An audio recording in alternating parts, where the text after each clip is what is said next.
Hi, friends. Ah. That's right. We still back, baby. The firm of Harris and Meringue. Patrick Harris with you. Danny Meringue to my left. As is the hum in my headphones. Still, huh? Yep, it wasn't there for a split second. I was like, all right, and then it was like, nope, you get crickets in your ears. Yeah, I hope engineer Josh is ready to rumble when he gets back into this place because Somebody we got a list. A raccoon got loose in the cabinet or something, man, because there's a million things that are just going wrong. We got a list. It ain't bad, but we got a list. No, it's just all minor inconvenience stuff. But I mean, trust me, when you have headphones on for basically a living and there's a constant, it's Not very, great. very quiet. It's frustrating. I have to hope, though, that since it's Jan 2nd of 2026, Russ, can you believe it's 2026 already? I cannot believe it's already 2026. The budget is brand clean, right? Sure. So, like, we've got all the money. Oh, that's that's exactly how that works here. If at you're paying for for Odyssey. that budget. If your parents give you $10 for a lemonade stand and you only use 9 of it. Sorry, that's an Office reference. They both suck. Danny's lost over there. Yeah, no, I tried the other headphone jack and it was like, come on. Look, he wasn't even listening to No, what man I heard, said. I heard the Office joke.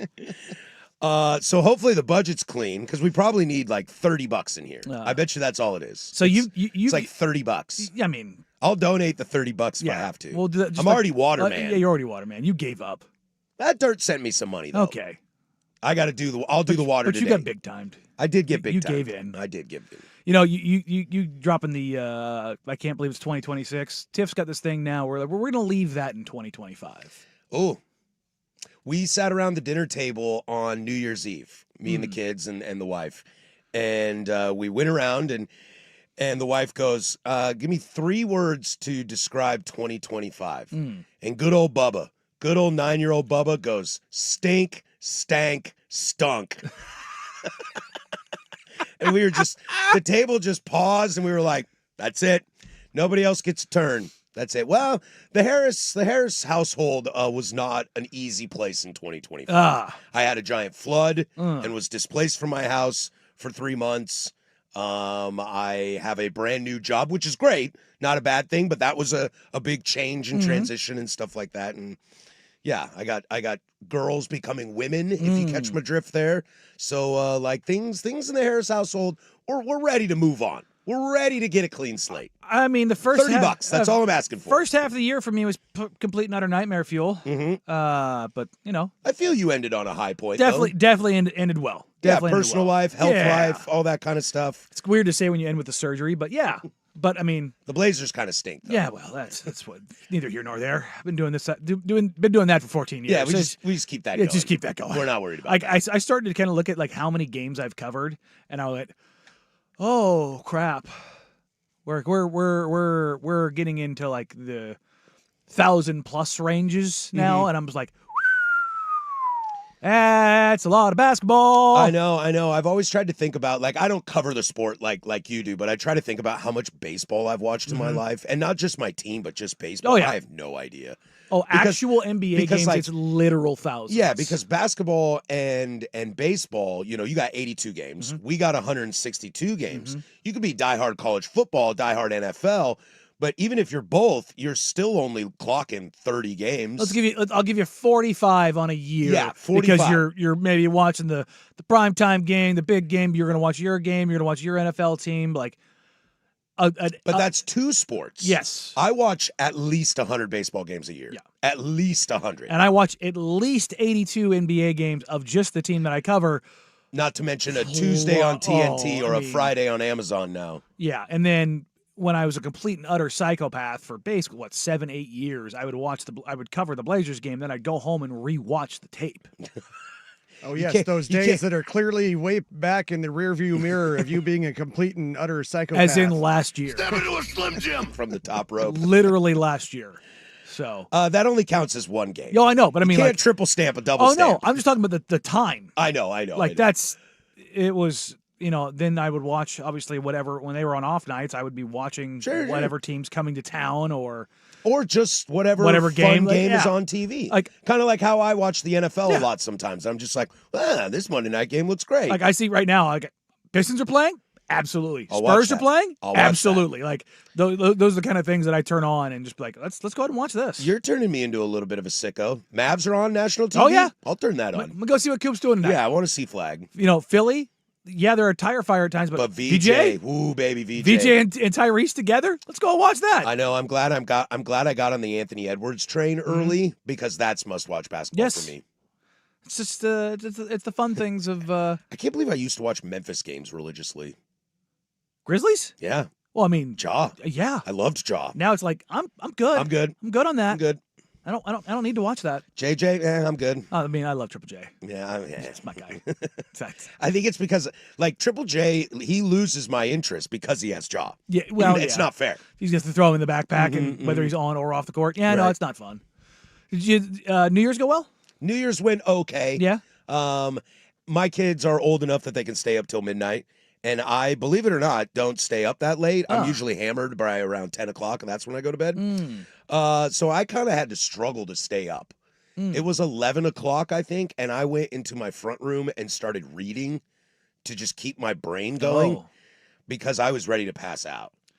See, I got lucky in that I had the Blazers game. Well, now we were done early. We were off air at 9. Yeah, I watched Yeah. the Blazer game. I watched the Miami Ohio State game. Yeah. You know, I got my sports in, but sports ended early. Yeah. because it was an away game, Away so game. it was early tip, And that game was over quick. early tip, and then the football game started at 4:30, so that was done. I was done by 8. I had nothing to do. Yeah, I think I got home at like 9:30. You know, I don't really drink, so I stopped off and grabbed some the old sparkling cider.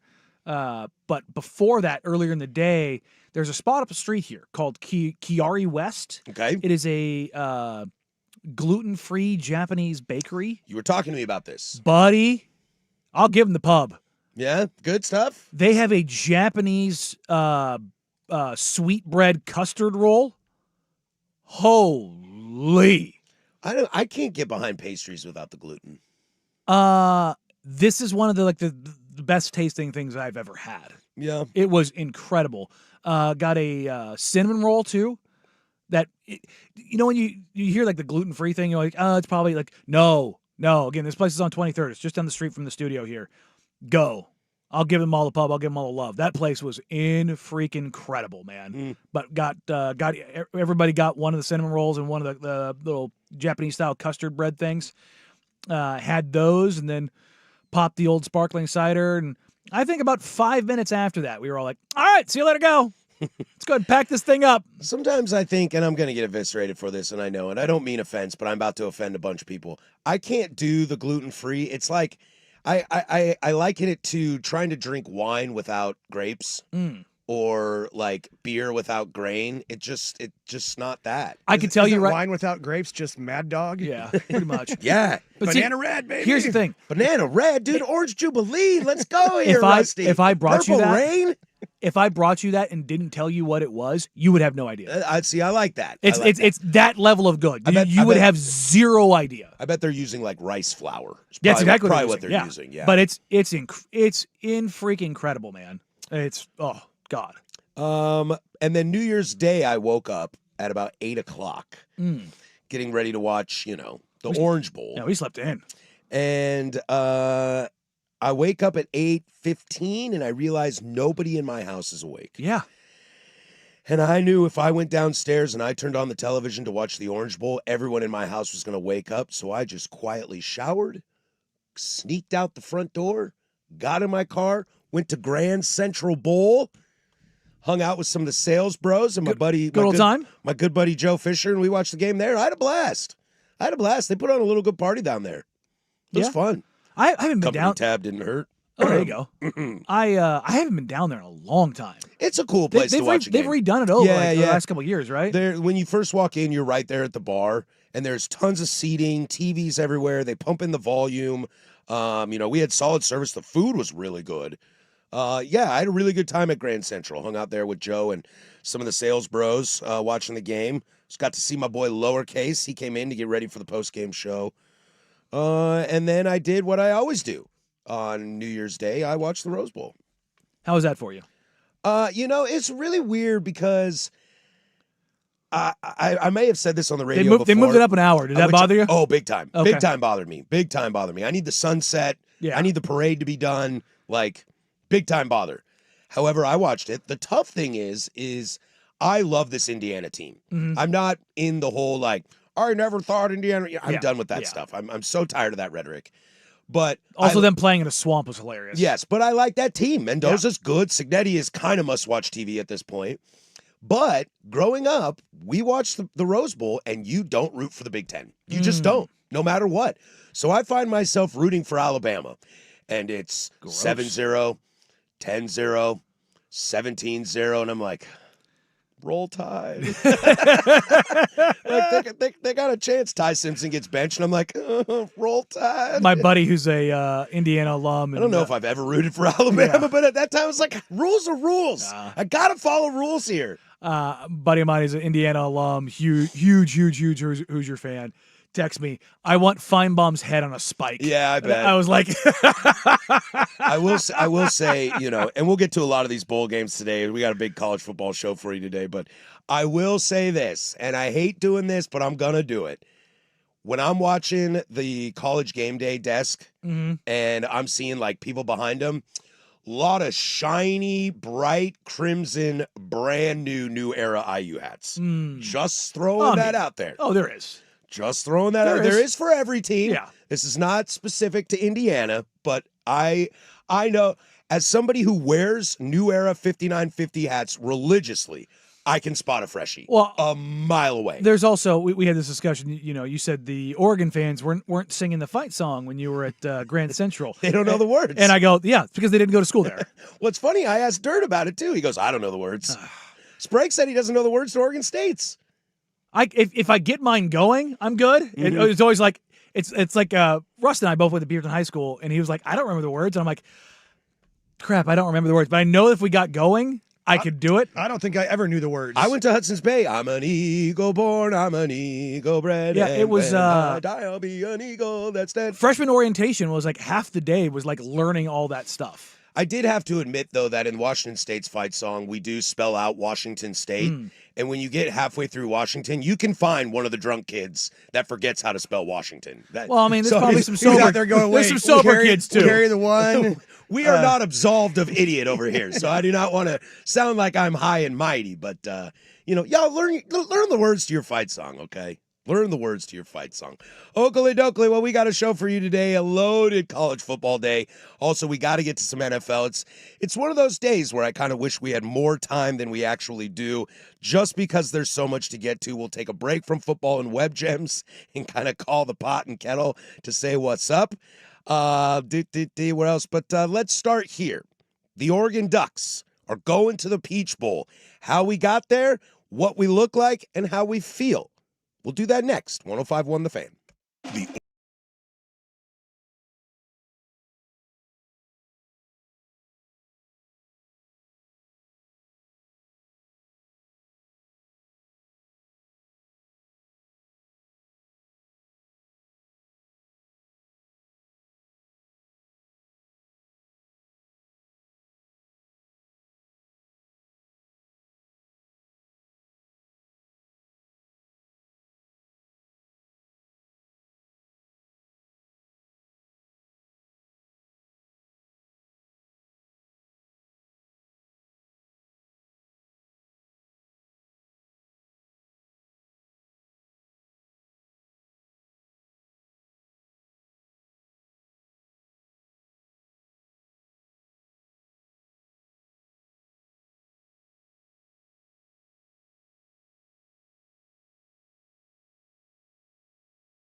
10:17 here, Portland sports leader. Don't you forget it. We are live, baby, from the shadows of the historic Fremont Bridge. 503-864-6326 is the fan text line. She lets you interact with us throughout the entire day. Also over on YouTube, youtube.com/1051 The Fan. Check us out, join the chat, say what's up. Hang out with us. A lot to get to this hour. We'll spend a heavy amount of time on the Oregon Ducks. We'll also get to maybe the most swaggiest swag of all swags. And I don't mean Jason. I'm talking about Cignetti. We'll get to him in a moment as well. But let's start as the Oregon Ducks take down Texas Tech 23-0, punching their ticket into the Chick-fil-A Peach Bowl. Let's start with positives here, Danny. And from the Oregon Ducks side, your Oregon Ducks defense.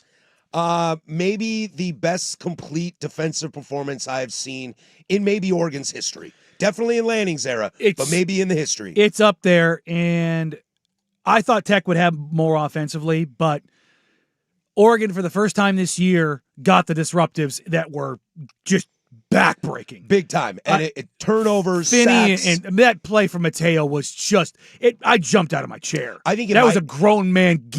I had somebody tweet at me, because I was just stunned by it. They go, that reminded me of Zion in Summer League. Do you remember when Zion took the ball from Kevin Knox and just turned and packed it? It was just like, it was a grown man going, not today, son. Yep. And that was when you hear Mateo Young, what you think of is like 5-star recruit, massive impact guy. And don't get me wrong, he's been very good. A known name in college football circles, too. It's going to be like a dude who's a dude, right? And while he's always very good and his floor is always very high, sometimes his ceiling doesn't go as high as it should. It was. Mm-hmm. It showed up. Him and Finney and Betcher, good God. Betcher and Thieneman were the kind of everywhere. I would say Betcher, Thieneman, and probably Amari Washington were probably the three most important guys that you didn't see. Yeah. But were extremely valuable, especially Betcher and Thieneman. And then Finney, Tuioti, and Mateo were just... They made the plays. Ugh. And that sack from Purchase to seal the game on fourth down in the fourth quarter, that was the exclamation point that defense needed. I thought they just overwhelmed Texas Tech massively. Yes. And we'll get to the offensive side in a minute, but I think that's kind of why Lanning kept going for it on fourth down. I have some issues with that, but he kept going because he was just like, they can't score. They can't do anything against us. Which to me goes counterintuitive to, if they can't score, take the points. I know. I kind of agree with you. And we'll get to the offense in a moment. Because you couldn't score either. Yeah, we'll get to the offense kind of in a moment here. But I was so impressed by this Oregon defense, and it was a full effort the entire way. I can't remiss without saying Baron Morton was the worst quarterback of the weekend, and it's not close. It was rough. Ty Simpson had a rough day as well. We'll get to that game later today. But Baron Morton looked overwhelmed, underprepared, under-talented, just check of every box of things I don't want from my quarterback. No, I had it completely wrong. I thought Tech would have a couple more explosives. I thought that they led the league in explosives, so it's a fair point to have walking into the game. And then I thought Dickey would be a lot better. Now, to be clear, Oregon didn't run the ball either. Ain't nobody run the ball that game. No. Tech's defense was as advertised, but I think there was once that game started, because I liked Oregon in this game. Yeah, I thought it was going to be close with Tech winning. I kind of did the can Oregon's offense score against Tech's defense? I'm the other way. Yeah. Can Tech's offense score against Oregon's defense? That was my biggest concern going into the game. If you're a Tech fan, is can your offense score in this Oregon defense? Dude, maybe halfway through the first quarter, I looked at Joe Fisher. It was 3-0. I looked at my good buddy Joe and I said, bro, this game's over. And he was like, what? Shut up. Don't do that to me. And I was like, have you seen what Tech is doing? Yeah. They cannot do anything offensively. Some of that was themselves. Yeah. Some of that was themselves, but a lot of that was that front pressure on Baron Morton all game. And he peed down his legs. Yeah. And there's Brandon Finney Jr. making plays, being in the right place at the right time, yes, but also going outside. His second pick, if you caught Lanning's postgame, they had Lanning up there with Dante and Brandon Finney. Mm-hmm. And somebody asked Brandon Finney about his second pick. And Lanning flat out admitted, he goes, Finney wasn't supposed to be there. We were running man coverage. Morton saw the man coverage, was like, basically stared his receiver down the entire time, said, I'm going to go there. And Finney just said, I'm going to leave my guy and go get this ball. And he did. And that's the instinct you want from a player. Sure, he didn't follow the play. If it backfires and it goes the other way. If it backfires, Lanning's pissed and you're in trouble, but you're a freshman and you survive it. But that is a real deal Holyfield type player. No, and Dusty is throughout the season has talked about Finney to us more than a couple times about just how good he is as a playmaker and the stuff that he can do. And for Oregon, like this is what I've been calling for. You've been the stupid high floor defense all season long. Very good everywhere. Mm-hmm. But the back-breaking, game-breaking plays really haven't popped up all that often. You've hammered it a lot, and it hasn't really been a problem but for me. This is what it's supposed to look like. I know. It hadn't been a problem for me because I just love the total group as for itself. sure, because they were winning games. But this, like, to your point, if those happen, you are elite. Yes, and not that's just one of the best. You are elite. And that's the thing is, and I don't mean it in this way. Oregon's offense was not good. It was not good at all. If you don't have Mateo turning the ball over, Brandon Finney 2 picks and a fumble recovery. And where did they start those drives at? Great positions. It wasn't like Oregon's offense was just pumping it down the field. This game may be very different if you don't force these turnovers. And Finney, when he caught that ball in the end zone, his second pick that I keep going back to because it was just such a smart play by a young kid, he was ready to run that. Mm-hmm. And then something clicked in his brain. He was like, ooh, Neal. Yep. I don't know if I don't remember who the DB was behind him, who was behind the receiver. I don't know who, but I wouldn't be shocked if it was like Thieneman or Betcher that are like, you kneel that ball, boy. See, because it'd be a freshman rookie mistake to say, I'm going to run this out. And get pulled down at the 5-yard line. But in that point of the game, you just put your knee down. Your field position is way better. Yeah. It's the smart move from a kid. And I can't say enough about Brandon Finney Jr. in that game. But again, back to the Betchers and the Thienemans and Amari. Amari was great as well. Harris, what is that? It's the backbone of your defense. It's literally up the middle of your defense. Like Mixon.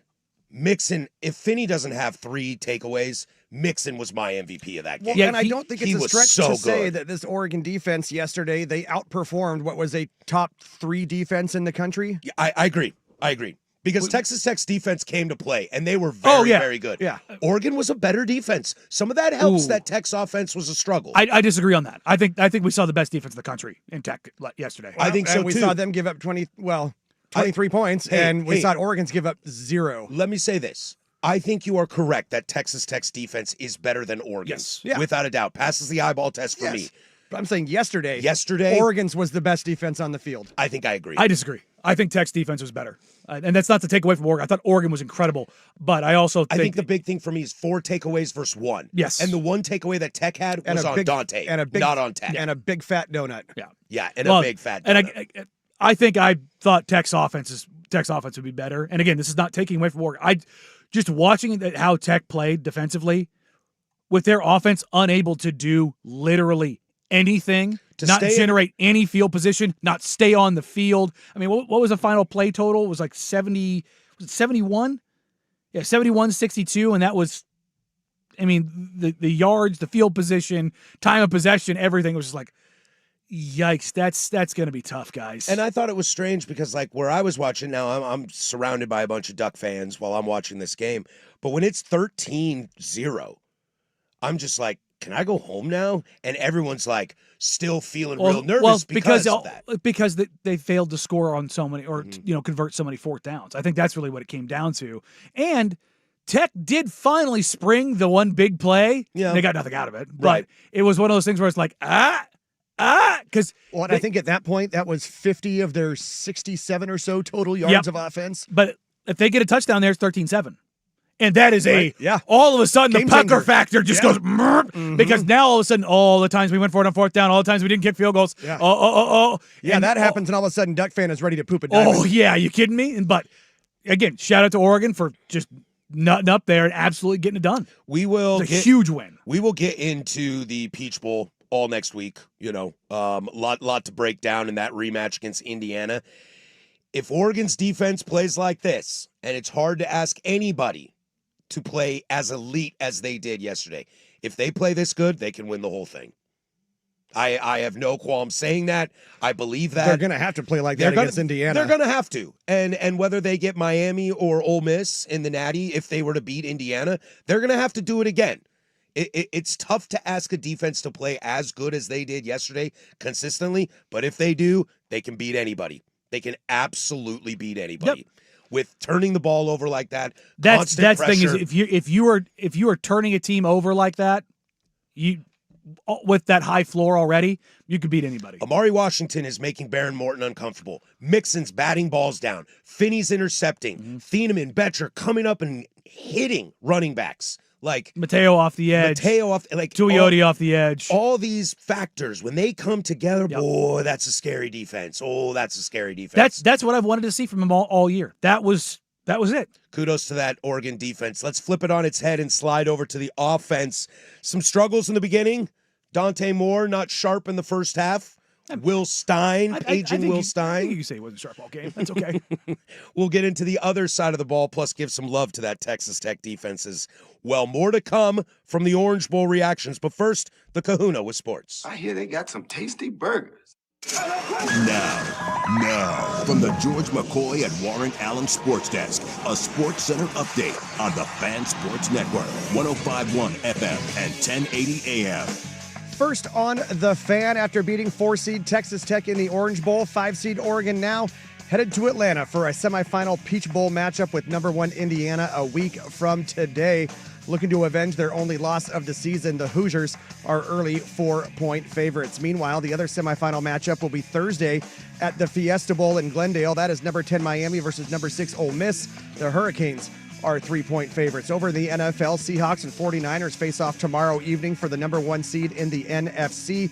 That is a 5 o'clock kick from Santa Clara on ABC and ESPN. Coverage here on the Fan Sports Network starts at 3 o'clock. The Seahawks are 1.5-point favorites.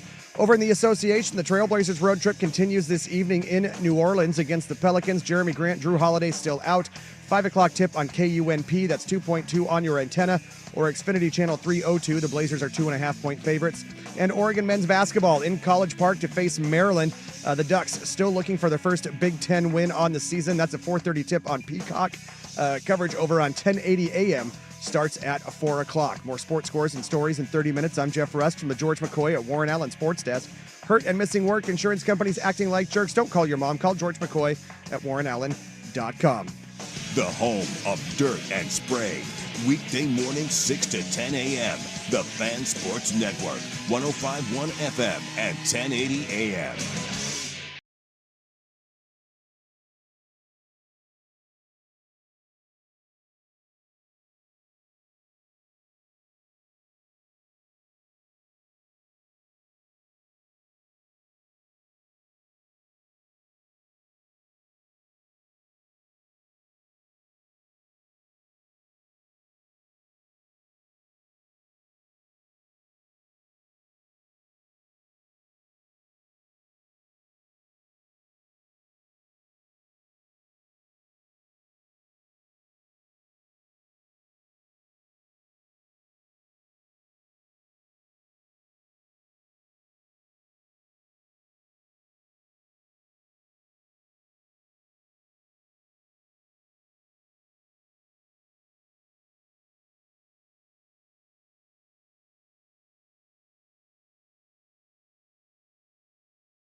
We'll get into the granddaddy of them all here in a moment. We'll circle back on the Oregon Ducks and the Big Nooner and kind of what the future looks like, where they go next. I mean, I know where they're going next. They're going to the Peach Bowl. They're going to the semifinals of a college football Peach Bowl. playoff. And then real quick, and then hopefully back to Miami. yeah, and real quick on that, I was fortunate enough to talk to Dirt a little bit this morning before we did the transition, and I think he echoes a lot of what Duck fans are. That this is really rad. Good for you. Good for you. It's No, that's a big time win. big time win. Put that one up on the board for Landing Yep, semifinal appearance in the college football against playoff. a great team. Okay, and you're going to play a team that you've played. You know, there's tape on it. If I and we'll get into this, but I think if you're Oregon, if you had to play Indiana and they're like in a different conference and you didn't play them and they're just steamrolling teams, you're like, ah, crap. But I think Oregon might be the only team in the bracket that is less scared of Indiana. In the sense that they've seen them. From that point of view, sure. That's what I mean. Now, Indiana, But to they've me, also looks- been punked by them, and they know just how physical and nasty they are. Indiana is the best team in the tournament right now. The best team in the country. Yeah, without a doubt. We'll get to that. When we pivoted, when Miami just choked on it, we went, okay, Indiana. Step on up. Because you and I Never believed it. never believed in Ohio State. Never once. There was never, nope, absolutely not. Not going to buy that. There's true freshman quarterback. Don't care. I'm out. They play nobody. All those things. But Miami and Indiana, both those teams, Indiana gets all this credit for what they are, offensively and Cignetti and all that kind of stuff. The only team that's left that's not a nasty defense is Ole Miss. Yep. Indiana's a filthy defense. Miami is a filthy Miami's defense. got day oneers all over the place. All over Ruben Bate is a freaking monster. Yep. Oregon's defense is filthy. But Ole Miss. Well, I was going to say Mateo Uyungale's play, I thought for most of the day was the best play of the weekend. I think so. Until Until Chambliss. Chambliss went nuts. Till Chambliss But I went was just nuts. saying, those other three teams, Mendoza's a Heisman winner. Sure. He can make plays. Dante can make plays. Carson Beck can make plays. I'm riding with Chambliss. I know you I'm are. riding with Chambliss. I know you are. We'll get to some more Oregon-Indiana chatter in the Big Nooner. We'll also get to Trinidad in his game as well, plus Miami in the third hour. Let's flip it over to the offensive side. The Oregon Ducks scored 23 points. In the ugliest way possible. It was a grind to get these 23 points. That's for sure. Lanning continued to go for it on fourth down. At one point, they were 3 of 7 on fourth down. I really didn't love a lot of that. I kind of understand the thought process that it was obvious early that Texas Tech's offense could not do a thing. So it benefited. It gave you the opportunity to take chances on fourth down. I think I would have gone to the take the points sooner than Stein and Lanning decided to do, which they eventually did. Eventually Sappington gets those field goals. I know he missed one, but they realized, okay, let's just get some points and get the hell out of here. That offensive line,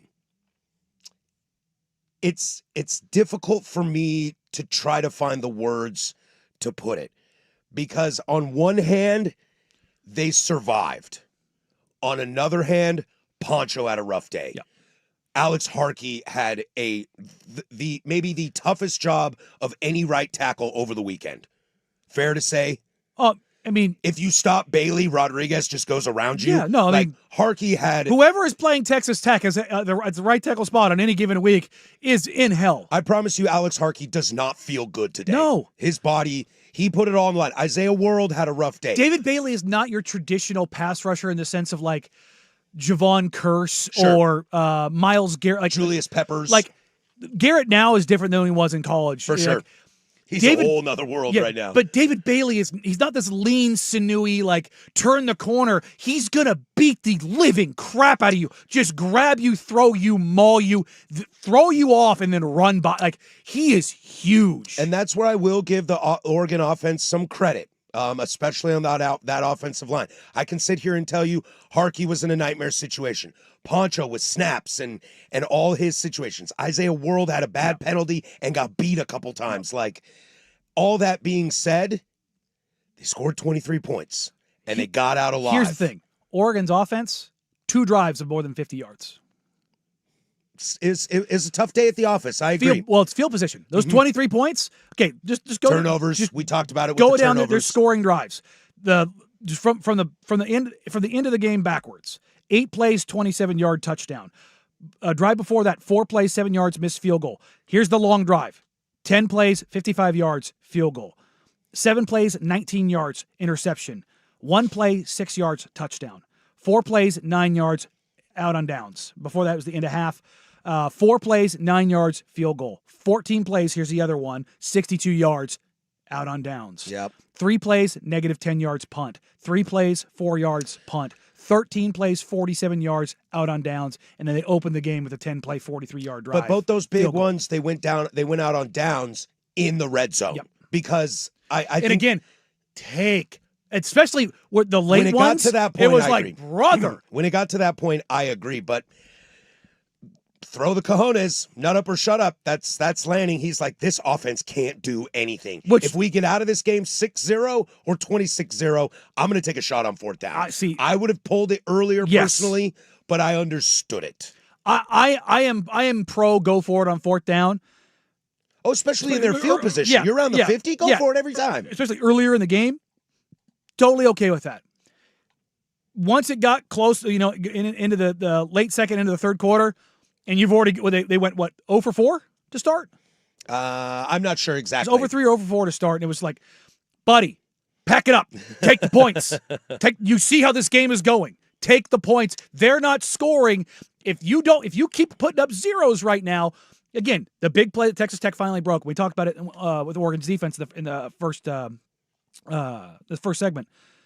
If Tech scores that touchdown, it's 13-7. Oh, I think things get a little tight. That game, you want to talk about old momentum? Mm-hmm. Now Tech's, they may have dropped the rope at that point in time. If they get a touchdown there, they pick that thing up, you're playing a different game. And what was, 13-7 probably should have been, 19-7. Yeah. And that's a different ball game. I also noticed, although on that big play you speak of by Texas Tech, I believe it's Betcher runs into Amari Washington. Otherwise, he has that tackle. Yeah. In the backfield. But still. All right. And the downs thing, turning it over on downs, fourth down stuff, we've acknowledged that. And yes, there are 2 of those which are turnovers in theory. Yeah, they went 4 of 8 on 4th downs. They did not punt in the 3rd or 4th quarter. No. But that's controlling the game. It is. And again, when you talk about time of possession, it was 2-1. It was 38-22. Might as well be 40-20. But what's crazy is for Oregon to get 23 points, and I know 50 of Tech's yards came basically on one play. Oregon put up 309 yards. Tech put up 215. It's a lot more, but it's not a lot. You know what I mean? It is the shortened field because, again, credit to Oregon's defense because they turned them over and they did not let Tech do anything. Tech not doing anything. I mean, anything productive. Just put a nail in the coffin for their defense over and over. And their defense rose to the occasion. Tech's defense Big time. rose to the occasion. And you can only ask a team to do that so many times. Without a doubt. And we'll get to Dante in a moment. But the running game struggled mightily. Noah Whittington. Just flat out, Oregon's offense struggled. Yeah. Noah Whittington, I felt, was a little outmatched. It was more like, give me the Davison power or the Dier explosive potential was kind of what the it Whittington looked like. in between stuff wasn't quite there. It was really, really not working. And that's kind of where I was kind of really skeptical about Will Stein's offensive play calling in this game. I have been skeptical on him all year. And Dante missed Sadiq 2 or 3 times where it was like, buddy. And we'll get into that in a minute. We'll pivot and run another segi on this game just because there's so much to unpack. The interesting thing about Stein and what he continues to do, which is probably why I need to shut up about this, is he knows that the run game might not be working, quote unquote, but if I keep doing it, eventually they will break. Yeah. And he was correct. I hate watching that style of football, and maybe that's why I get mad about it. But it was the right move. Well, it was the control element. That's really what it came down to. And one play we haven't talked about enough yet, and it didn't end up amounting to a ton, but the fake punt. Beautiful. I mean, Beautiful call. ballsy call too early in the game where Time it's to like, nut up or shut up. that was incredibly well executed. Tuioti just said, "Thank you, I'll take this." Well, and I was watching that punt too, and I was as Ferguson Reynolds there is rolling out to the side like he usually does because he's an Australian style punter. And I was like, boy, he looks awfully like, I don't want to say lackadaisical, but he's just kind of do. yeah, exactly. And then he No, they saw got the look he because saw the Tech four brought 'em all rushers up. coming, and Yep. yeah, he's like, all right, here we go. Tuioti and Easiest pass Kenyon. I'll ever make. Tuioti and Kenyon Sadiq, both their largest plays were 11-yard catches. I'll tell you right now, Great play. Sadiq broke coverage twice. Yeah. Where he was butt naked. One of them was the fourth down. Interesting thing before we get to Dante here in a moment. 23-0. If I don't watch this game and I am told that Baron Morton is having a rough day, and I am told that Oregon's defense plays elite level, and I am told that eventually Texas Tech's defense breaks down, 23-0 I actually find very indicative of the game. However, how it got there is really weird. Yes. is really Yes. weird and random. Oregon dominated Texas Tech. Dominated. Yes. 23-0. I think that score is Getting indicative blanked of in the a, game. in a CFP semifinal. Yeah. I think it's very Or indicative quarterfinal? of the game, but just how it got there was really strange. Yeah. I don't. The You garbage time. couldn't draw that up. No, You couldn't no. draw that up. Garbage time touchdown. Just I think that offensive line really needed that win. Yep. That Davison touchdown in the end to really cement it. That was an offensive line going It makes looking you feel around. look, I mean, it changes the tenor of that score. You know what I mean? Like, 'cause otherwise it feels more like the A&M Miami game. And That's really what it feels does. like. And it feels like we put in all this hard work and we could have lost. Because let's say this game ends at what 16-0. yeah, or 16-7. Yeah. Let's say Miami gets that touchdown. You mean Tech? Or yeah. Tech gets that touchdown, and all of a sudden, it ends 16-7. Well, then you're looking at it like, oof, Oregon skating by. just got by it. And that would not have been the story. No, but because you're able to flip that, and like you said, I think that's a win for the offensive line there at the end, and to kind of exhale a little bit, put a little bit of a stamp on. All right, on to Indiana.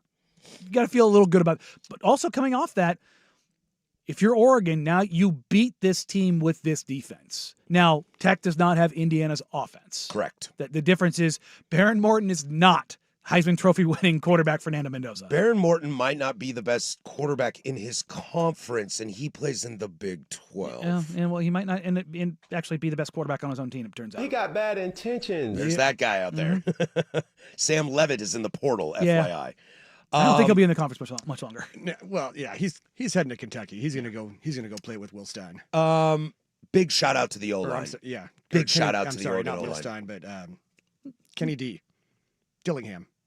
Sam Levitt is going to go to Kentucky to rejoin. No, With Will Stein? Will Stein. I'm sorry, Yeah. There you go. long couple days. You all right in there? No, I think I just had a stroke. It happens. We'll get to Dante Moore here in a second. Flowers to the Oregon offensive line. You got your ass beat all day and you won. There you go. Yeah.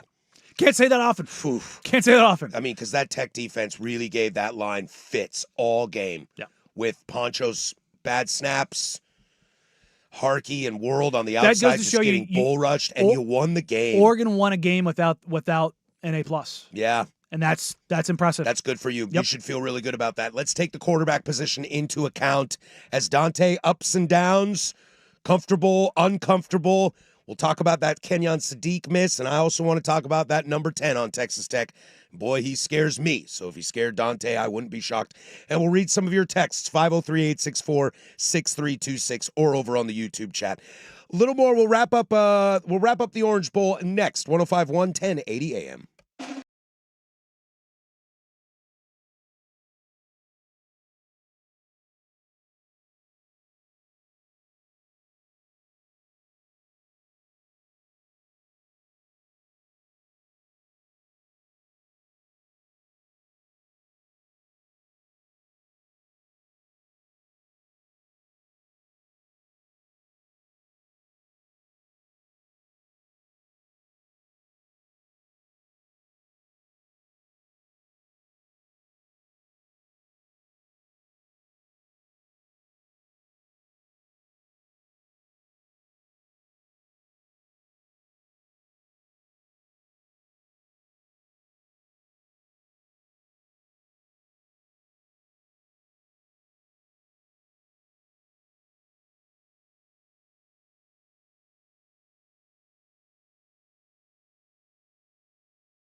very high on Dante Moore as a collegiate quarterback, as a pro prospect, et cetera, et cetera. I would like to see him come back.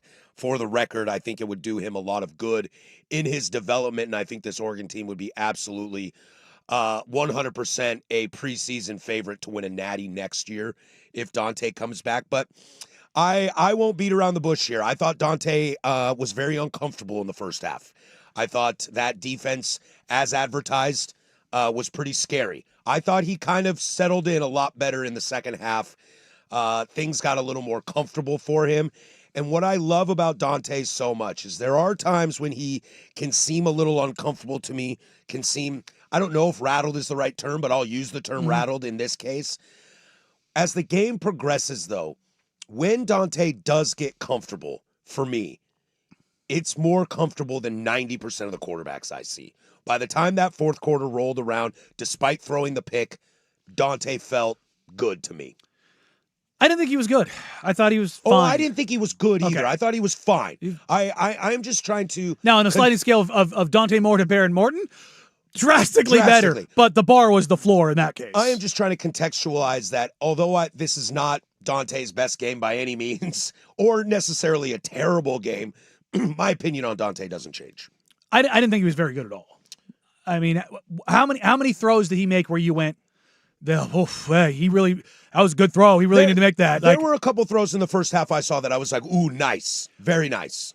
But how many throws were the big time throws? Not much. I would say the answer is 0. Yeah, not much, and we can talk about it now. Let's bring it up. The missed Kenyon Sadiq post route on the fourth down, and he was wide open, butt naked. Now, Rodriguez and Bailey are there, but and that's what I think it was, and that's the progression. That's the involvement that I'm talking about. That I think Dante still needs. Yes, is stay there. That's why the stay in college thing is like chuck that ball to Sadiq and take that hit. Yeah. I think he saw Rodriguez and decided to roll out and decided like, I'm gonna live to see another day. Gotta plant your feet and go. Well, but you don't live to see another day. It's fourth down. I agree. I arm punt that thing, man. I am not a quarterback. I do not want to get hit by Jacob Rodriguez. That's the job. But I think I kind of agree there. And that's my. The Raiders are probably going to have the number 1 overall pick in the draft, and I was going through the mock drafts this morning, the big boards. Dante's number 1, and Mel Kiper's line is there. He wraps it with, he never seems to be phased. And I'm like, have you watched him play? He absolutely, in moments, is phased quite often. Now, he's also made plays. Penn State to Gary Bryant Jr. That throw. The Malik Benson against UW. The seam up the middle. Was it, what game was that? Was it Wisconsin? Iowa. Oh, yeah. He has throws this season. I'm not taking that away from him. If when you're talking about when you're ticking the box of what can he do, he has elite tools. Elite. I am not going to argue that. Which is why he's favored to go number 1 in the draft. Should he go? I'm telling you, as a Raiders fan, I don't want him. I don't, because I don't see him making the consistent plays that are the big time throws throughout the game. Now. You can make the same argument with Bo Nix. Bo Nix is one of the worst first half quarterbacks in the NFL I've ever seen. But come fourth quarter, Bo is nails. They're about to be the number 1 seed in the AFC. Bo is, is it the offense or is it the defense? Well, I know it's the defense, but to your point, Bo's been great in the second half. But if you don't have again, Oregon's got a great defense. Honestly, it's probably very similar in that you're not asking Dante to do a lot. And I've heard some people be critical of Will Stein. I genuinely believe that Will Stein is not giving the ball to Dante because, he's an idiot. I think he knows that Dante is not going to work through that progression. Has limitations, He has some football IQ limitations, not because he's bad, but because he's 20 years old. Mm-hmm. He's still a baby. Yeah, and he's got 17 career starts. There's a comment on the YouTube chat. Unfortunately, against Indiana, he never got comfortable. I think it might be, for me, a little bit more on that. Dante, similar to Bo. It's funny, and not because they're Oregon quarterbacks, but because Bo's been this way in the NFL, especially this season. They take a little bit to get comfortable. Diesel engines? Yeah. And take a little while to warm up. And I think you see it in a kind of rattled, not ready, not evolved yet as a quarterback. See, but Bo was not a slow starter at Oregon. No, he was not. Whereas, I think it's more the NFL things are just a little bit faster. They take a little bit longer. And again, Bo was before Dylan Gabriel, the quarterback with the most starts in college football history. Like, he was experienced. Dante's not. It's got 17 career starts. Correct. And like, to your point of like, Dante should come back for his development, I wholeheartedly agree. Yeah. But he's very likely going to be the first quarterback off the board, so you go. Well, so also, though, when it comes to not looking comfortable, how many quarterbacks look comfortable against, again, we're talking about Indiana and Texas Tech here, who are two of the top 5, maybe 10 defenses in the country. How many quarterbacks look comfortable against defenses like that? Not many. Not many. It's the best of the best. Yeah. That's really what it is. 503-864-6326. In regards to Oregon's offense, I'm happy with Stein and what he's done. I just wish he'd place a call to Andy Reid on how to create mismatches for an elite tight end. Well, Sadiq is being underused at yes, this point, I and 100% at agree. every turn when he's in a mismatch, he's won. But why is it only once per game? Shouldn't we exploiting that? I think that's the truth. We are giant Kenyon Sadiq fans on this and show. Kenyon Sadiq, if he ends up with the Chiefs, dear God, help everybody. But I agree. It feels sometimes, and this could be the game plan that defenses are saying. I think everybody knows that Kenyon Sadiq is great, and I think defenses plan to try and shut down Sadiq. Oh, he's seeing 2 sets of eyes every play. Because Sadiq is kind of a nice blanket for any quarterback back there. And if you take that out, now Dante has to make his progressions, has to get rid of the ball quicker. That was something that I thought was a great adjustment by Will Stein at halftime. Everything was quicker. Dante loves a 5-second count. Yep. And that had to go to 3 seconds real quick. Yeah. And I thought they made that great adjustment at halftime. Dante, to me, is a guy where when everything's good, everything's great, he's really good. But you get him spent, and again, this is true for most quarterbacks, but we're talking about a guy who's going to be a top pick in draft. Mm-hmm. So the bar is higher. But when he gets sped up, you see him start to malfunction a little bit. But I will say this, though, in the fourth quarter, some of those designed runs by Will Stein were money. Yeah. And Dante got there. Now, some of them I thought Some were of them bad were, calls. yeah. I thought they were bad calls. But a couple of those He's that athletic, but it doesn't. it just, to me, it doesn't even, to me, some of those weren't even Dante things. Yeah. I just thought they were bad calls in the situation. And like bubble screens, like, not here, bud. Well, not Tech was doing now. a really good job of blowing up screens. Exactly. Yet they still kept trying. I'm like, you're playing with fire here. Well, but and- there were a couple moments where Dante had some design runs, especially the outside to get that first down was a big backbreaker in the And- fourth quarter. Yes, some of those screens did seem ill-advised, but if you heard Jesse Palmer on the broadcast too, he was on there, guessing that if you keep going for these screens, it sets them up for like a pump fake to a screen and then try to throw the ball down. or the draw play. Yeah, which they finally went to it, and they got. I think it was like a 12-yard pass out of it, but they weren't able to. Again, there were other than the Tech 50-yarder, there were no explosives in this game. I mean, there just wasn't. Lamar had one, the little pop out, Which nobody saw coming. Yeah. Everybody was like, "Why is he in the game?" Oh, okay. Oh, okay. there you go. Yeah, but like other than that, there weren't big plays in this game. No, and that's a credit to Oregon's offensive just staying pat and their defense. Oh, I playing think they over- wanted to get some, but I think Oh, Tech of said course. absolutely not. Yeah, I mean, if I remember right, Oregon's number 1 in explosives. I think Tech was number 3 in explosives in the country. it's flipped that. Tech's 1, Oregon's 2. Is that what it was? That's what Okay. it is. But it's Yeah. only by like 1 or 2 plays. Okay, yeah. But still, Oregon had more explosive runs. yes, That's what it was. Yes. I think if you're an Oregon fan, we'll get out on this. I think you're happy with your win. Lot of tough circumstances. That's when you slap on the wall and say 23-0, baby. Yep. A lot of tough On the next. circumstances, and you came through. No, in almost there's all of no them. ifs, ands, or buts about it. Great win. Yeah, you whooped that ass. Yeah. Whooped that ass. All right, we come back. Speaking of people who got that ass whooped, pal, where are you at this morning, huh? Where are you at this morning, old Feinbaum? Because Alabama, I know Indiana's good, but that's a stinker for the century. We'll get to the Rose Bowl, the granddaddy of them all, in hour number deuce on Portland Sports Leader, The Firm, on 105.1 The Fan. Eggs, breakfast, and go whoop ass.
Now, from the George McCoy and Warren Allen Sports Desk, a Sports Center update on the Fan Sports Network, 105.1 FM and 1080 AM. Jeff Rust here with your Sports Center update. First on The Fan, after beating 4-seed Texas Tech in the Orange Bowl, number 5-seed Oregon now will head to Atlanta for a semifinal Peach Bowl matchup with number 1 overall seed Indiana a week from today. Looking to avenge their only loss of the season. The Hoosiers are early 4-point favorites. Meanwhile, the other semifinal matchup will be Thursday evening at the Fiesta Bowl in Glendale. That is number 10 Miami and number 6 Ole Miss. The Hurricanes are 3-point favorites. Over in the NFL, Seahawks and 49ers face off tomorrow night for the number 1 seed in the NFC. 5 o'clock kick from Santa Clara on ABC and ESPN. Coverage here on the Fan Sports Network starts at 3 o'clock. The Seahawks are 1.5-point favorites. The Trailblazers, meanwhile, their road trip continues this evening in New Orleans against the Pelicans.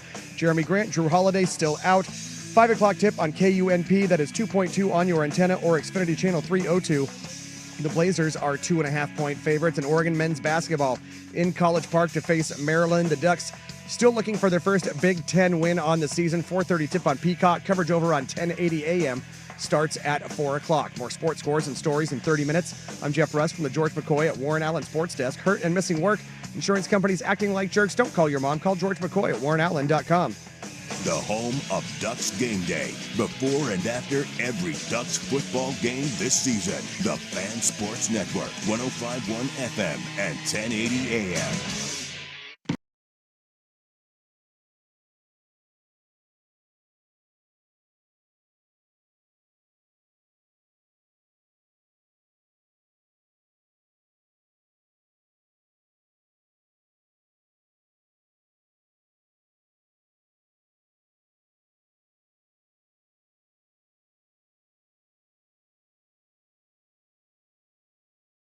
You're the Portland sports leader. If you missed any of the first hour, you can download that. The Fan Podcast, 1051thefan.com. The Odyssey app, wherever you get your podcasts. You can jump on the YouTube channel.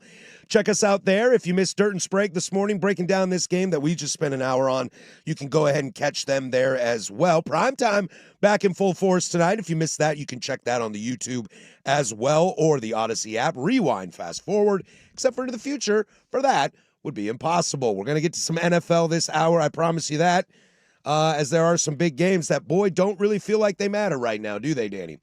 These NFL games were kind of like, who cares? Don't have time for that. We'll get to you later. But We'll get to you a little bit later. We got college football. But we will get to them for a little bit this hour. But let's slide over to the Rose Bowl, my favorite tradition in all of sports. Paul! SEC fans got to be pretty upset. Honestly, I bet you ESPN is more upset than any of them. They're 3 thoroughbreds. You know who's really upset? Georgia, Bama, and Ohio State are all gone. Yeah. Notre Dame fans. I have seen so many Notre Dame writers who are like, Alabama should not have been here. It should have been us. I wish Notre Dame was in that spot because the same damn thing would have happened. Oh, I think Notre Dame would have get dog walked. They would have got absolutely mollywopped. And I think that's some of it. Signetti, we said this on Wednesday. Signetti had that great quote of, the name on the jerseys, that's only big to you guys. Yeah. My players only know what they see on tape. Yeah. And that should have been the warning sign. That was not, I don't think that was designed to be a shot.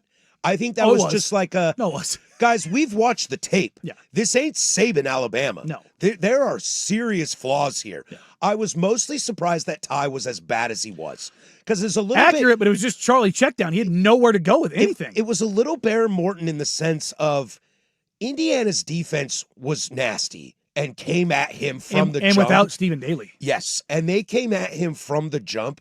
But he was not good at all. And they still couldn't run the football.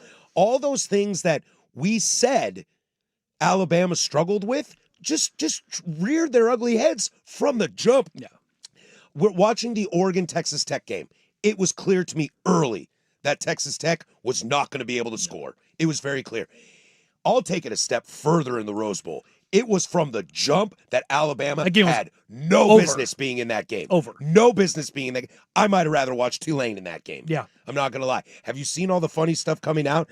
Everybody's talking about how G6 teams get blown out. Maybe they don't deserve an automatic bid. Yeah.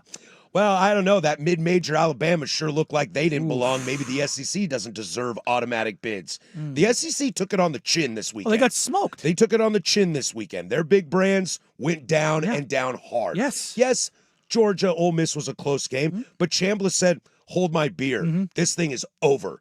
And Alabama had no business playing this game from the jump. I was a little worried about Mendoza in the beginning. Yeah, he ended up playing nearly a perfect game. With the headset malfunction, and it's kind of like, oh no, it's a big game. We're like patting our helmets here. It's kind of like that crisis management that we haven't really had to see Indiana deal with this year. And I know that's not really on the field. They would have figured something out.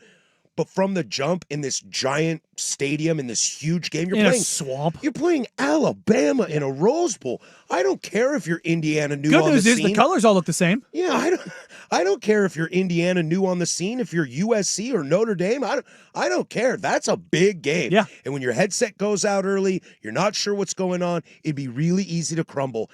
And Indiana just didn't. They never looked worried. Mendoza ran the ball down their throat. And to your point, Mendoza was nearly flawless. Yes. That's the Heisman Trophy winner. Wouldn't have been my vote. As far as quarterback play, probably the best quarterback play of the year. But I was kind of, I think a lot of people were a little sour on this year's Heisman. Sure. Mendoza showed me a lot in that game. Poise, the whole shebang. They're going to win the whole thing. I'll make the comparison. They're going to win the whole Alabama is not Texas Tech, so I don't want to do that. No. But that's what I'm talking about, the difference between Dante Moore and Mendoza. Mendoza is just going to make plays no matter what. No, he's more experienced. His first 2 touchdowns were excellent. That first touchdown was a brilliant throw. Yeah, I mean, again, only that receiver could catch that ball. Dante is capable of making those throws. The tools are there. Dante's a more talented quarterback than Fernando Mendoza. Tools? Without a doubt. It's not even close to me. But it's the processing, it's the IQ, it's the decision making. All Mendoza Some of that comes with age and experience. That's exactly what I'm saying. It's to your point of Dante coming back. That would be, I think, great for his development. I don't think Mendoza needs to come back. No, I mean he's ready. He's gone. He's ready. But Indiana's now done this a couple times where they've been. Everybody talks about Mendoza and Surratt and Omar Cooper Jr. in that passing game. What gets lost in this is they can run the ball. Offensive line is nice. And remember going into the Oregon game, that right tackle, that's where the weakness is at. That's where the weakness is at. Really, because they smacked Oregon in the face, they smacked Ohio State in the face, and then they smacked Alabama in the face, and they ran the ball down their freaking throats. Look, I know this Alabama team is not what we're used to, but what they did against Ohio State, what they did against Oregon was impressive. This was a bloodbath. Oh, this was a sacrifice. Yeah, as you like to say, a snuff film. No, it was. I mean, this you throw the NC-17 rating on this because not only offensively did they run the ball down their throat, defensively they just blew them up.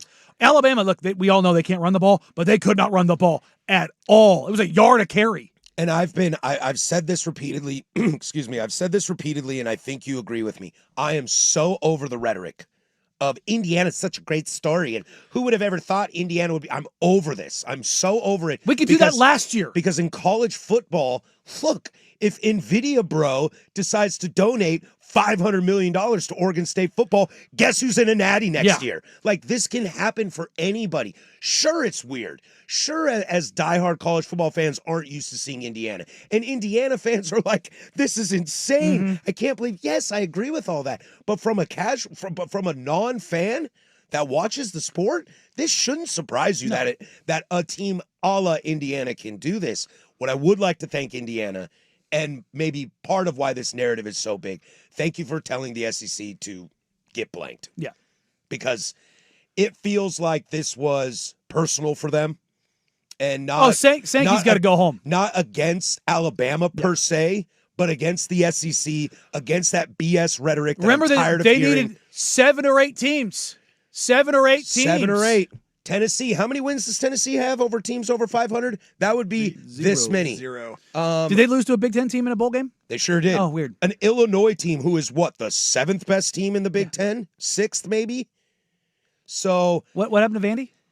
Vandy got walked, just shown the door by Iowa. There's a late touchdown that makes that game look closer than it was, but Pavia had a nightmare You got day. stuffed in a locker. I think Indiana took this game personally. I don't think they love that Desmond Howard and Nick Saban both picked Alabama. By the way, I think Desmond Howard was 0 for 4 on the weekend.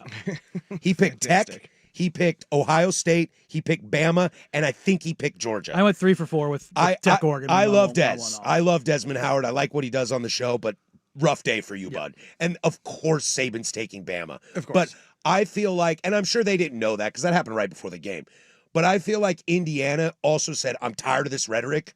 And not only are we going to beat Alabama, but we are going to put our foot on their throats and curb stomp them. And they did. So I think in terms of kind of tangential to Indiana being tired of the rhetoric and coming out, I wonder if, and with Bama being gone and Georgia being gone and all of your traditional blue bloods being gone, what percentage of, not necessarily people or fans, but like pundits and whatnot, do you think will put a little bit of an asterisk on this year's championship because you don't have one of your traditional blue bloods, your Bama, your Georgia? Anyone who's SEC adjacent will You know what I 100% mean? do it. Oh, they will try, without a doubt. Is this going to be like an NBA bubble championship type asterisk because you don't have your typical big guys? Look, I'll tell you right now, what I want to see unabashedly is Indiana Ole Miss. Because it's too out of nowhere. Ole Miss hasn't been good since the 60s. Indiana's never been good. Like not to beat the drum on the story, Indiana's one of the worst programs in major college football history. Yes. Over the last 50 years, without a doubt. You can say last 100 years. Since Without the a doubt. beginning of the sport, they are one of the worst programs in the history of the sport. So for them to be where they are, it is unreal. In 2 years, what Cignetti has done there is absolutely badass bonkers. On the text line, Indiana's the 70th best talented roster in college football. It isn't a roster that's NIL purchased. It's very weird that they're so good. It is in a sense because they've spent a crap ton of money around the program. And I'll mention this again. I was texting with Dave Bartu a couple weeks ago. Talk to me about Indiana, man. You know, for those that don't know, Dave Bartu is College Football Matrix, does the coaching searches and hires and all those kind of things, but also has all of the data basically in college football history, in modern college football. He told me Curt Cignetti, by the numbers, has done the best coaching job in college football in his database this year. Ever. Anyone. Sunrise guys this morning said it's the greatest coaching performance in history. In sports. Yes. Like, again, when you talk about the one of the straightest lines you can draw in sports is spending money in baseball, spending money in college football. And when it comes to spending money, that translates to 4- and 5-star talent. Indiana's roster, they're nowhere near. Right. Like, But I think you can't discount how much of his James Madison kids and staff that he brought with them, and sometimes they develop those guys. Sometimes it's more about those X's and O's than the Jimmies and Joes. You have the same kids for 4 years. And they know that system. Different schools, but 4 years. Yeah, then they know that system. The coaches that he brought with them. But he also brought over guys like D'Angelo Pons, who was, I believe, a 3-star corner, who's very likely going to be the second corner drafted. Like, it's development. That's the thing that they have nailed, and Sig has hit the right button at the right time every single freaking time. In the words of Steve Ballmer, developers. I will say this about Cignetti, and I think what makes this Indiana team so great, I liken it a little bit to Dan Lanning in a different sense. This is something that Ryan Day, Kirby, Lane's going to have to show this, Lincoln Riley's going to have to show this, and DeBoer is going to need to do better about this. They all have great recruiting classes. The players they are bringing in on paper, whether it's Georgia, Notre Dame, Ohio State, USC, whatever, the players they're bringing in on paper are phenomenal. But what Lanning does really well and what Cignetti is writing the book on is bringing in the right players. The ones that fits. Yep. The fits. And this might not be a $60 million roster. What was the joke I was making? The best team money can buy against Oregon? That was Texas Tech. They bought a very, very good team, and they got all the right guys on defense. They didn't take care of the offense. Kalen DeBoer's in that situation right now at Alabama. There's another team, though. Lincoln Riley's going to feel that pressure. James Franklin got fired for it. Dan Lanning has done this really, really well. I don't need you to be Fernando Mendoza. I need you to be Dante Moore. I need you to be Bear Alexander. I don't need you to be Bailey. You know, I need you to be the guy for my team. And Sig, that's what he's done. He has brought in the Mendoza because I want a quarterback like that. I want a right tackle like that. And he's done that brilliantly, and it was on display against Alabama. And where we'll probably go here with the next game, Cristobal has done that at Miami. Without a doubt. We can talk about all we want, and we will, about Beck and how productive or unproductive he is. Last year, that team couldn't stop anybody. This year, their offense is a little limited, but that defense is nasty. We'll slide over to the NFL for a little bit. We'll get back to some college football in the Big Nooner. Hey, enter to win a 4-pack of tickets to the 66th Annual Portland Boat Show, Thursday, January 7th through Sunday the 11th. Check out the best prices, top brands, and compare hundreds of boats to buy, all under one roof at the Portland Expo Center. Enter now at 1051thefan.com or grab 2-for-1 discount coupons at pdxboatshow.com. When we come back, who would like to win the division? Boy, I don't know. Can we get fired up for these games? We'll slide a little NFL next. 1051 The Fan.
I'm sure I'll hear Jim Nance say it this weekend. 18 weeks later, last time we do it. I'm so old school. Sprague gives me S about this all the time. I'm so old school. I don't even have that memorized. I just read it off the paper. Wow.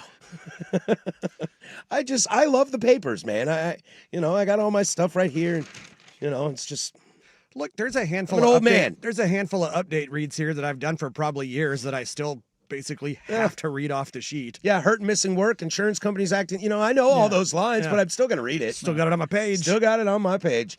I don't know how to watch these games, if I'm being honest. Paramount Plus. I will watch these games because that's nice. I like that. Step into a Slim Jim. They are high stakes games. I'm talking about Ravens, Steelers, and Panthers, Bucks. They're high stakes in the sense of the playoff spots on the line, but they don't matter. They really don't to me. Does anybody think of these 4 teams fighting for a playoff spot, getting to host a division game in the playoffs? Does anybody think any of these 4 teams are going to win a playoff game? No. You have to take one, Danny. No, I don't have to. Who are you going to? You have to. I put a gun to your head. You choose the bullet? Yeah. Honestly, I don't know if you guys caught this the other day. Schefter was on with McAfee, and they were talking about the Bucks, and they were like, man, what is going on? They're finally starting to get healthy. Schefter dropped this little thing, and he doesn't ever say anything publicly without... No, he is the shield. And he goes, I just have this suspicion at the end of the year we're going to find out Baker's been playing hurt. And I'm like, oh, you mean his AC joint and his shoulder's completely fried? Yeah, dog. How many times I've seen him land on that shoulder this year? Ugh. Yeah, we were all like, hey, is Baker done? Remember when he hit the ground and he went to the sideline? And we were all like, that didn't look good, dog. And he still came out and threw 2 picks afterwards. You're like, I wonder why. And he's underthrown the ball a handful of times. Where it's like, yeah, he's probably playing with a separated shoulder or a sprained AC joint. And it turns out his arm's not working. And we're big. He did the same thing. He did the exact same thing in Cleveland. Mm-hmm. We're big Baker guys on this show. We love the Redemp story, and he's actually just a really damn good quarterback now. I also think that, certain players in certain sports love to share their injuries. I feel like wide receivers love to tell you they're playing hurt. And, pitchers love to tell you, I've been dealing with some elbow soreness. And you're like, oh, don't tell me that. But there are quarterbacks, especially in redemption stories, that I feel get very protective of themselves. And Baker strikes me as that guy, hey, man, the world's changed their opinion on me. I'm playing a lot better. I'm going to shut up and play. The last thing I want people to think is that I'm using excuses. And, there's a quarterback in the other game that's dealing with that in Lamar Jackson. Yep. And the world won't shut up about his injuries. No. They won't. I am not a Marcus Spears guy. He went on a giant diatribe. That whole thing. I hated it. I wanted to just... It woke me up from a nap. Shut up. I know. I did not like it. I'm not going to sit here and... Shut up, Marcus. Nobody... I don't really know, other than this national narrative, who's banging on Lamar for being hurt. Did you not see the article that came out? Maybe not. Oh, yeah. No, there was a piece that came out about them not trusting Lamar Jackson in the locker room. And I'm telling you right now, those stories, no matter what sport it is, don't come out unless it's real. 100%. You would hope those so. stories do not come out unless it's real. That would be a rough thing to say if that wasn't true. I get it on some national Sunday afternoon Remember show. The Russell Wilson stuff? It was like, oh, no, it's not. No. That ended up being true. And then every last bit of it was true. I mean, the Seattle stuff, nobody wanted to believe. The Denver stuff, people were kind of like, that's strange. Two places in once. I think people just don't like Russ and are willing to make things up. And then it's like, oh, well. Then they had that whole piece about him having his whole office. Well, Sean Payton blew it up. Yeah. And it was this, the whole thing about. It took somebody with real pedigree to blow it up. Sean Payton might be an ass, but he's got a pedigree that I'm going to listen to what he has to say. Like, I've been in locker rooms for years. I hear stuff all the time. Yeah. But when trust breaks, that's different. Like the ebb and flow of a season, guys, like people, I don't think people realize how many times there's like fights at practice. Mm-hmm. It happens all the time. Yeah, just because there's a video of Draymond punching Jordan Poole doesn't mean it doesn't happen. Yeah, it's like, guys, like when you're like, just think about this real quick. I'll compare it to the military. When you're around the same dudes all the time, doing the same stuff gonna all the happen. time, and you're going through it. You've got stuff in your personal life, and there's guys maybe you play with, but you're not best friends with, or there's guys you just genuinely don't like, but you find a way to come together. Like every title team, if you think all 15 of those guys like love each other, You're out of your mind. crazy. Yeah. The rare circumstances, Damon Stoudemire came to town for the 99-2009, and he was like, what made us good was that we were all that close. J-Dub and Chet and SGA say Yes. that about Caruso says that all the time Those about are the Thunder. exceptions. Yeah, and Like, that's greatness. That's what that leads to. But you think Steph has to deal with Draymond? Sure he does. Oh, you think Mike said had in the press conference he got tired. Mike punched Steve Kerr. and Mike had to deal with Rodman too. Yes. Yeah. So you like this stuff happens, but like there's the story was basically, Lamar has, maybe feeling himself, wins a couple MVPs, but Got the bag. His S don't stink, and Got the bag. yeah, dog. I mean, look, But also Lamar's S don't stink. but the flip side of this is, I don't like this, and I've mentioned this so many times. If there's ever one thing I could go back in my minuscule media career, if I could do one thing, it was to not know who guys actually are. Mm-hmm. Never meet your heroes, kids. Because I'm telling you, the staggering majority of them are just D-bags. Yeah. To be honest, and I'm going to sound like a homer here, the Blazers and what they've done, the front office over the last couple of years, the guys they brought in are good dudes. Trying not to bring in bags, yeah. Yes. Drew Holiday kind of cemented that. I mean, you know? Drew's an I've said this Dame so many is Dame, times. but Drew is If a you great- don't like Drew, it says more about you than Yeah. it does about him. Like, that's a real thing. And like, when you're talking about an NFL roster and you've got 50 plus guys, look, man, I think that's why a lot of Blazer fans had problems with Myers Leonard and Zach Collins. I don't know if they are this behind the scenes. I'm not saying that, but they would have mannerisms on the court and off the court that made them look disinterested, not invested, pissed off or something. tell you right now, Myers is at Dame's wedding. I know. what I mean? Like- I know. But there are some perceptions. Oh, sure, yeah. Based on how guys just natural demeanors are, and I think you're right about this Blazer team that there are no guys that you see that are kind of like, that guy might be a douchebag Yeah, behind the no, scenes. they're Whether you're just- right or wrong, Like, even a DeAndre Ayton. DeAndre's he's immature. he's pretty goofy these days like, now yeah. that he's been on LA. But I mean, yeah. like, just he's not an inherently bad dude. You know what I mean? In the NFL, but I guess I will tell you this: in the NFL, there are a lot of inherently bad dudes. we don't see that from Lamar. We don't No. see just like the happy, jovial. I mean, Aaron is the unequivocal poster child of this. Aaron is mad at everybody. Oh, yeah. At all times. And some of that's competitive. Some of that is just And the that's the other juice thing. it takes to be a quarterback. You're talking about to be the elite of the A1 elite. type testosterone, high T dudes. But then there's other times where you're kind of like, All hey, right. man, yeah, when he's looking back at the offensive coordinator saying, shut up, Yeah. I know what I'm doing here. Like, dude, have that convo when you get off the field. You don't need to show that to the world. And I wonder if that's where we are with Lamar, that he has never been a warm and fuzzy guy. No. So maybe we are either jumping to conclusions or now there are reports that there's some factual evidence behind it. look, I don't think Lamar's a bad dude. Oh, I don't think he's a bad dude either. And I kind of live in a world where I owe Lamar something. I was on that I'm anti-Lamar. Okay. Didn't think he could throw the football. Thought he great athlete, great runner. Did not think he could be an elite passer of the football. Needed to switch to wide receiver. And I don't know about that, but I was just kind of like, you're going to need to Jalen Hurts this guy to be successful. He's not going to quarterback you. And I was so wrong. I wasn't there with you, but I was closer to you than like to what he is now. And I get what you're saying. And I am so wrong that I feel I almost need to be apologetic to Lamar because his talent is that good and I Yes. was that wrong. So maybe I want to give him the benefit that he's not a D. But I mean, when facts pile up, I haven't read this article you're speaking of. I'm going to go home and read it tonight. If that's the case, that's troublesome for me. Yeah. And that's probably why maybe it's time for Harbaugh to go. Maybe it's time to retool this whole thing and shuffle the deck a little bit. or for you the win this game and it Ravens. all goes under the it's a bridge under the water. Maybe this is Bridge why under the water. Michael McDonald. Bridge under the water. Water under the bridge. God dang it. Maybe this is why Mike McDonald goes to Seattle and doesn't want to hang around there anymore. Things like that. Yeah. Turnover. We'll see. Quickly, I will take the Steelers in this game. I don't love it, but I'll take the Steelers. Yeah, I'll in take this the game. Steelers. And I'm going to take the Panthers. I think there are more issues in Tampa than Baker potentially being hurt. I think Todd Bowles is ready to get out of Yeah, there, and they might be ready to get rid of Todd Bowles. I think Tampa is a reset. Yeah, You have pieces for sure. You have great playmaking pieces. You're better off than Miami. You're better off than Miami, but there might be some culture issues in Yeah. that locker room. And Tomlin saves his job once again. If there's a team in here that I think can win a game, give me the Steelers. Just because going to Pittsburgh is going to suck. You've got Tomlin. Mm-hmm. Rodgers might have magic still. Yep. To where I'm worried about Tampa and nobody believes in Carolina but me.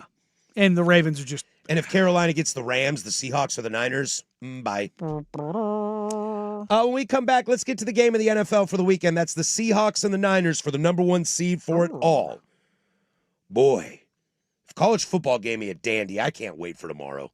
God, I can't wait for this game tomorrow. We'll do that next. That's the Kahuna with sports. That's that Hawaiian burger joint. Now, from the George McCoy and Warren Allen Sports Desk, a Sports Center update on the Fan Sports Network, 105.1 FM and 1080 AM. First on the Fan after beating number 4 seed Texas Tech in the Orange Bowl, 5 seed Oregon will now head to Atlanta for a semifinal Peach Bowl matchup with number 1 Indiana a week from today. Looking to avenge their only loss of the season, the Hoosiers are early 4-point favorites. Meanwhile, the other semifinal matchup will be Thursday at the Fiesta Bowl in Glendale. That's number 10 Miami, number 6 Ole Miss. The Hurricanes are 3-point favorites. Over in the NFL, Seahawks and Niners facing off tomorrow night for the number 1 seed in the NFC. 5 o'clock kick from Santa Clara on ABC and ESPN.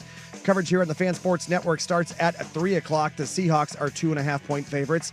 Meanwhile, in the association, the Trailblazers road trip continues this evening in Nolens against the Pelicans. Jeremy Grant, Drew Holiday still out. 5 o'clock tip on KUNP that is 2.2 on your antenna or Xfinity Channel 302. The Blazers are 2.5-point favorites. And Oregon men's basketball in College Park to face Maryland. The Ducks still looking for their first Big Ten win on the season. 4:30 tip on Peacock. Coverage over on 1080 AM starts at 4 o'clock. More sports scores and stories in 30 minutes. I'm Jeff Rust from the George McCoy at Warren Allen Sports Desk. Hurt and missing work. Insurance companies acting like jerks. Don't call your mom. Call George McCoy at warrenallen.com. The home of the Fan Happy Hour with Luke Anderson. Weekdays 2 to 3. The Fan Sports Network, 105.1 FM and 1080 AM.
For joining us today on this Friday. Hope our 2026 gets going in a positive light for you all out there.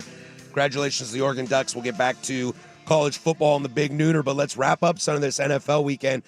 Boy, the NFL, they kind of gave us a nice thing on Saturday. There's only 2 games on Saturday. There's no college football, so that, removes that narrative. Although I love Lanning calling out the NFL. Maybe we'll play that audio next week. I kind of enjoyed that. But the 2 games we get tomorrow are Carolina, Tampa Bay, and Seattle, San Francisco for the number 1 seed and home playoff bound for the rest of the playoffs. The last time they played was week 1 of the season, if I'm not mistaken. Sam had that bad, what was it? I can't remember. Was it a fumble or an interception at the end of that game? The right tackle got absolutely destroyed by Bosa, and Abe Lucas got destroyed by Bosa and caused Sam to basically turn the ball over there. If my memory serves me correct, these teams are very different teams now for a myriad of different reasons. Seattle has truly found their identity in Michael McDonald with that defense being just filthy. Sam has at times looked like an elite level quarterback and at times been a turnover kind of guy. But Seattle wins sometimes in spite of Sam, whether he's playing well or not. I mean, you take away the 4 interception game, and he's got 10 picks on the season. That's not bad. It's really not. He's got 25 touchdowns, 10 picks through for. He's at 38-50 right now. You think he's going to throw for 150 yards? Yes. So he's going to throw for 4,000 yards, probably 27 touchdowns. Yeah. And there are games in which the Seahawks have played inferior teams and absolutely blown them out. Absolutely blown them out. Flip over to the San Francisco 49ers. I can't believe if I told you the Niners had another injury-riddled season and it wasn't Christian McCaffrey. That would kind of shock me. He's having one of the best years of a running back ever in the history when you're talking total yards. He's their leading rusher and receiver. Yep, and Brock Purdy has really come alive since coming back from the injury. But like I've said all year, with how well Mac Jones played in his stead, Kyle Shanahan is putting in one for the books. This is maybe the best Shanahan coaching year I've ever seen. For my money, he's the NFL Coach of the Year. And that's where San Francisco becomes scary. On paper, Seahawks all day. Do you want to do the thing where it's more impressive because he's done it with the injuries, or it's more impressive for Vrabel to do it with such a young team? Say this again. I'm sorry. Coach of the Year. Is it more impressive for Shanahan to do this with the 49ers with all the injuries, but all of that talent? Sure. Or is it more impressive for Vrabel to do it with such a young team? Because that's I think if you're narrowing down probably to 3 coaches, it's probably McDaniel, Shanahan, and Vrabel. Mike McDaniel in Miami? Sorry. McDonald. Sorry. McDonald, Shanahan. Too many mix. Watch out, we're Irish boys. Yeah, we can say that. I can say it. Now I forgot, yeah. Appropriation, I forgot. We can do that. The Vrabel one is tough. It's tough. You know what I mean? Like yeah. Coach of the Year this year is actually going to be very difficult. Yeah, it's tough because I don't think we expected Drake May to pop like this. But he has popped. He's popped. And somebody needs to get credit for that, whether it's Josh McDaniels or just the new culture that Vrabel brought in by, essentially the old culture. I think I give it to Shanahan because he lost his starting quarterback. Is Brock Purdy better than Drake May? No. Boom. And he lost Brock Purdy for 5 weeks and was able to keep the ship right. And he's fighting for a number 1 seed. I think it's Shanahan. And he lost probably the best linebacker in football. He lost Fred Warner, lost Bosa. No. His receiving core is a nightmare. Debo's gone. Last week was the first time all season that another wide receiver caught a touchdown pass. But Brandon Ayuk has been a giant headache. Yeah. Juwan Jennings, I want to know, what is Juwan Jennings telling people? He's a hoe. There's a lot of dysfunction and kind of chaos in that receiver room that Shanahan has been able to maneuver that I don't know. It's Phil Jackson-esque. Yes. Of dealing with the egos. And Brock continues to take steps. I like Brock. I do too. I like Brock more than I think the national narrative wants to tell me. I like him more than Jalen Hurts. Without a doubt, I do sure. too. But the fact that they were still winning games and still continuing with Mac Jones in there. Shanahan. Now, Mac had to put his body on the line every single week to make that happen. But I think Shanahan's scheme and the culture there has really got got them going. I love what Shanahan's done. That being said, I like the Seahawks in this game. I have to ride my Hawks. I mean, so does Vegas. I'm not a Seahawk fan, but I picked them to win the division at Mm-hmm. the beginning of this year, and I think I was kind of laughed at. Not by you, but No. I think in general that would be a very silly pick. Sure. And I, A, want to be right, but B, I still believe it. I mean, I said spin the chamber. There's 3 teams that can win this division. I don't know. How long have we been saying the Rams are the best team in the NFL? And Sam Darnold has 6 interceptions against the Rams. And he's 1-1. A 2-point loss and a win. Yeah. Like, In this game, with a missed field goal at the end, by Yeah. the way. in this game, Niners are favored by 1. All the analytics. Only because it's in San Francisco. That's the thing is, so that means neutral site. This is Seahawks. Mm-hmm. Analytics have it 50.9 to 48.7, which is weird because that leaves margin for error. That's not A tie? I guess they're leaving. There is. Could we say that we're actually giving almost a full over a full percentage chance of a tie in this game? What is that? Yeah, you're right. There is. The math ain't mathin'. Yeah, I just looked at that. I'm like, wait a second. There's a piece of that pie missing. I wonder if the clock will strike a little bit for the Niners. Look, they're going to the playoffs, and you're not going to want to play them. The NFC is going to be one of these 3 teams in the West. Yeah. I truly believe the Super Bowl representative of the NFC will be one of these 3 West teams. It all depends on how it plays out. All depends on who gets what and where. And if you're the Niners, it's a home game. Mm-hmm. Super Bowl's in San Fran. Super Bowl's in San Fran. You win the 1 seed, you don't travel. You sleep in your bed That's every night. pretty dope.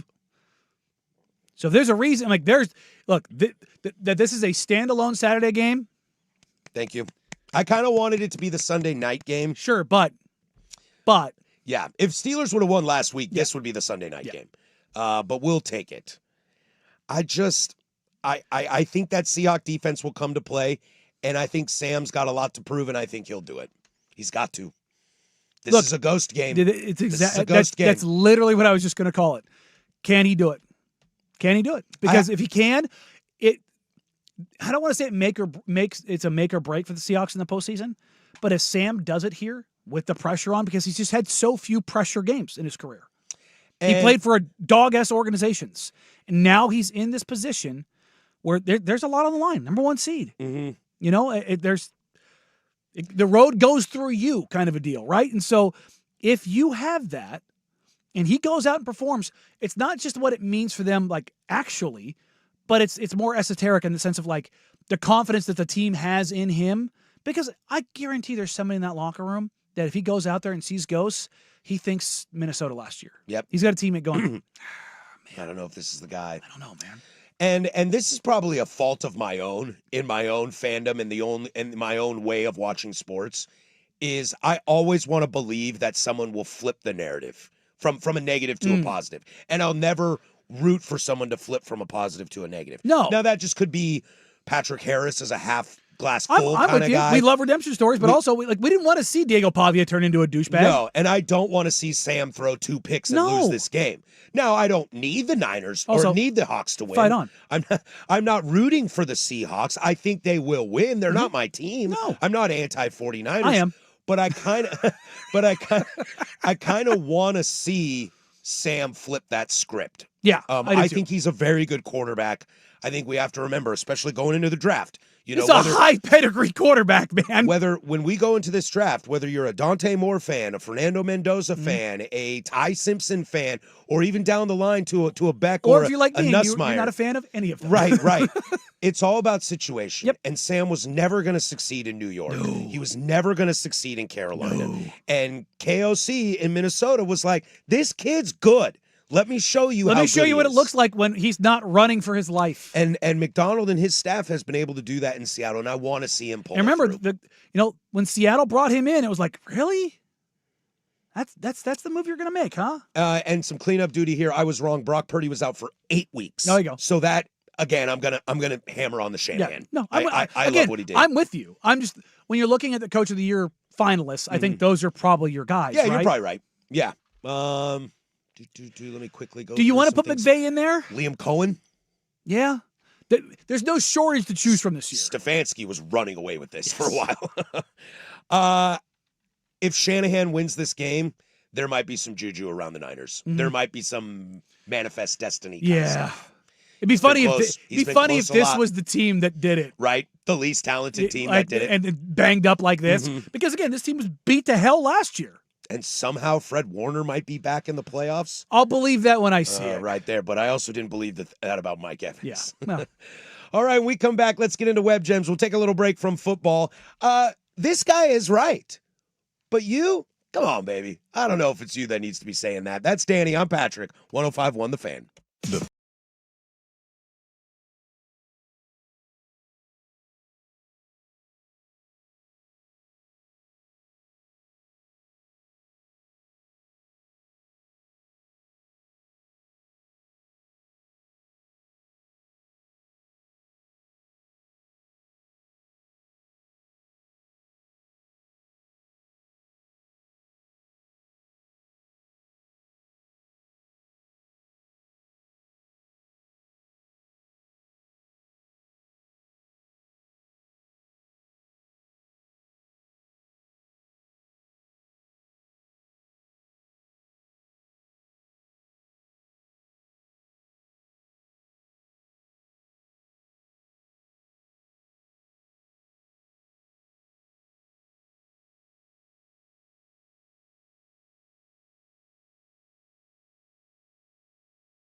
Sometimes it's bad. Oh, son of a... It's Web Gems, What'd you do? the firm of Harris and Meringue on the Fan Sports Network, 105.1 and 1080 The Fan.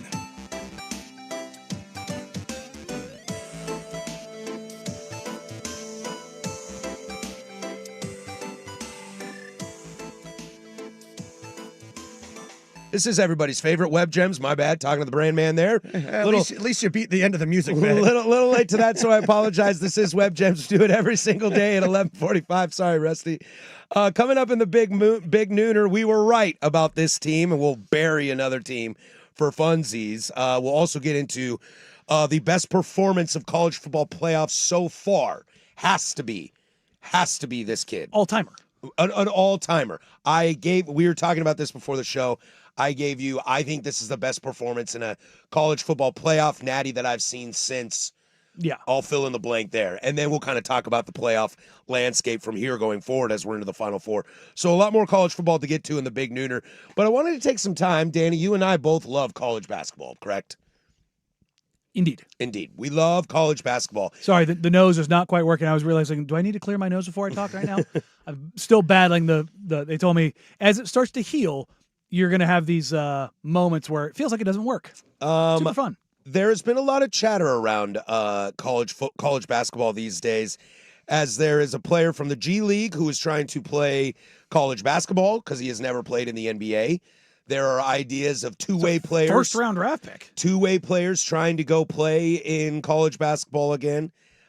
Different rules for Americans versus Europeans when it comes to playing in the NBA. And, once again, there are a lot of issues in college football that'd be resolved if there was a commissioner of some sort, somebody you could actually believe in. And college basketball is kind of going through it right now. I don't think it gets the kind of coverage that it should because people don't love college basketball like you and I do. It feels a little more niche to the national people. They love the tournament, just like you love the World Cup, but you don't want to watch qualifying. No. You don't want to watch the African Cup of Nations to find out if any of these teams are great. You don't want to watch the SEC tournament to see if the SEC is smelling their own farts or if they, in fact, have 12 teams that should go to the tournament. So it's a little easy to landscape over, but college basketball is at a point right now where they really need to solidify some stuff. And John Calipari, one of the faces of college basketball, whether you like it or not, had this to say. I'll play some audio for you, and I find him to be correct on this. The problem is it's Calipari. Real simple. The rules bees the rules. So if you put your name in the draft, I don't care if you're from Russia and you stay in the draft, you can't play college basketball. Well, that's only for American kids. What? If your name is in that draft and you got drafted, you can't play because that's our rule. Yeah, but that's only for American kids. Okay. Okay, now, here's the next lawsuit. Well, we don't have a say over European players. You do if they're playing in college basketball. So that means you don't have a say over high school kids. So whatever a high school kid does before he comes here, don't you do one thing because there's a suit. Because what you're saying is, if he's in Europe, we don't have the same rules. What? If he puts his name in the draft, he can't go to college. He left his name in. Well, that's different because he's European. Okay, you're not doing anything with a high school player then. We don't have any jurisdiction over a high school player, do we? We don't. So when they come, you just got to say, all right, now they're here. That's John Calipari, and this is kind of he's been on a little bit of a tirade of late. I think it was a week or two ago. He kind of came out and was bitching about if a player transfers 4 times and doesn't have a degree, what are we doing here? He's not wrong about all this. The problem is it's John. The problem is, bro, you created the one and done. You kind of put us in this NIL mess to begin with. You are one of, if not the ultimate bagman in all of college sports, not just basketball. The originator of the college basketball bag is Wooden. Yes, of course. That is for anybody who is unclear about that. Great Wooden coach. at UCLA does not take away from his greatness, is the originator of the bag in college basketball. Revolutionized the sport from a coaching standpoint, from a player standpoint, Yes. exactly, but definitely paid for players. You want to talk about the next guys on that list? It is Coach Cal, it is Rick Pitino, and Mike Krzyzewski. Those are the 3, and you want to add Tom Izzo to that list. And I'll throw in Roy Will and Bill Self. Those 3, Pitino, Cal, K, those are the bagmen of college basketball. Coach Calipari, need I remind you that there are multiple stops that you are not recognized as the head coach Yes. at. Like UMass busted, okay? Memphis, I say this all the time. Mario Chalmers hit a game-winning shot in overtime to win a national championship for Kansas against nobody who happened to have the number 1 overall pick in the Derrick draft. Rose was who too never played dumb college. to go to college. Loved him as a player, but look, man, it's just period point blank. Educationally, not good. But but what I will defend Cal on is he's right. There needs to be rules that are set for everybody. And I get it. If there are I don't want to call them, they're not antitrust laws, but I'm going to use that word as That's a filler. That's what they want. Because yes, there are rules in Europe, laws in Europe that do not apply to Americans and vice versa. But he's right that college basketball governs itself. So whether you're from the moon or you're from, Illinois, if you want to play college ball, there's the same rules you got to play by. Here's the thing, though. Taking this a step further, Charlie Baker, leading the NCAA. Jump a cliff. He got out there and said, we've won the majority of our cases in the courts. Numbers wise, sure. Sure, but you're talking about cases for guys that are trying to get their 9th year of eligibility. Yeah. Every case that you've taken, every landmark case that you've taken, you have gotten bent over and absolutely reamed, folded like a lawn chair, stuffed in a suitcase with a chain wrapped around in 100-pound weights and dumped out in the ocean to be never seen again. Your numbers of cases wins might be astronomical, but the ones you've lost have been the most revolutionary in college sports. And even Cal history. said that.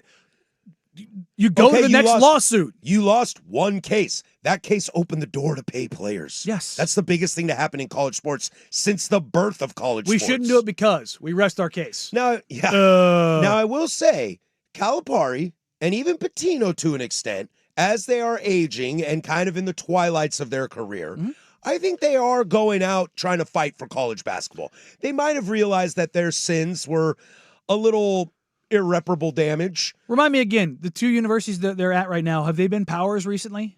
Arkansas and St. John's turned them around real quickly. Weird how that worked. Well, you can go in the front door now and not the back door.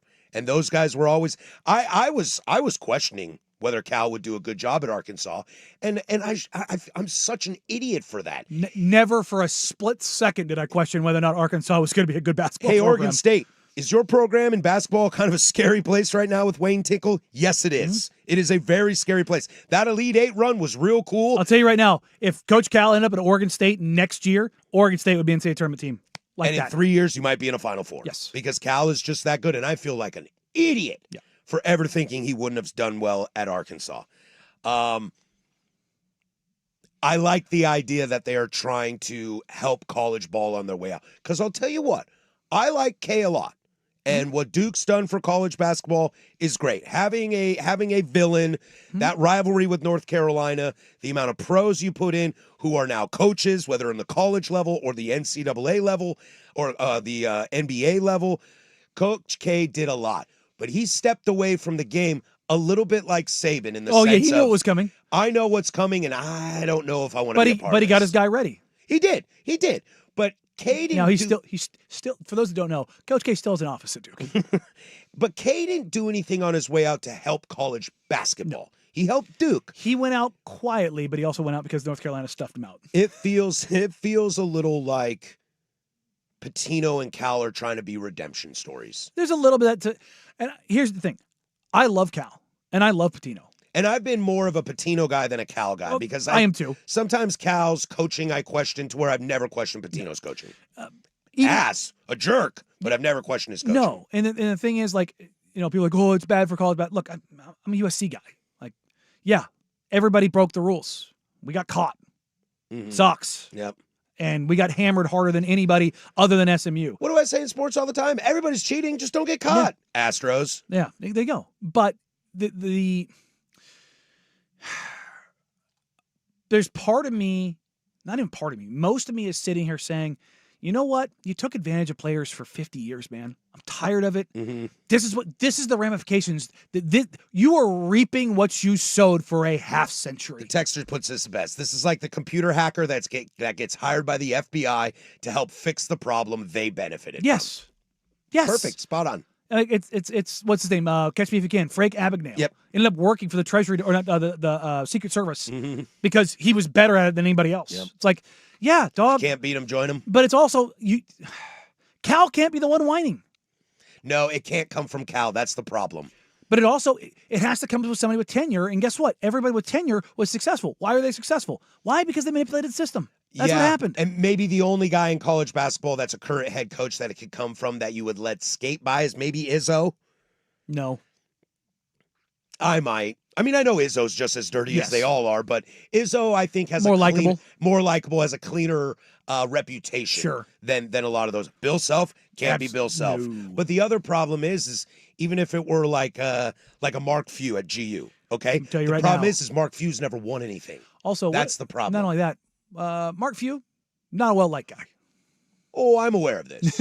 not a well-liked guy. I am born and raised in Spokane. Yeah, remember, I'm a GU lover for Remember, he life. was on the sideline for a couple of games. I know this. Yeah, it's not a well-liked guy. But that's what I mean, though. Even if you found somebody who's been established for a long time that's got a lot of wins, they're all just as dirty, or they haven't won a natty, so their voice doesn't resonate long enough. Honestly, Like Scott Drew, maybe the one guy. Painter.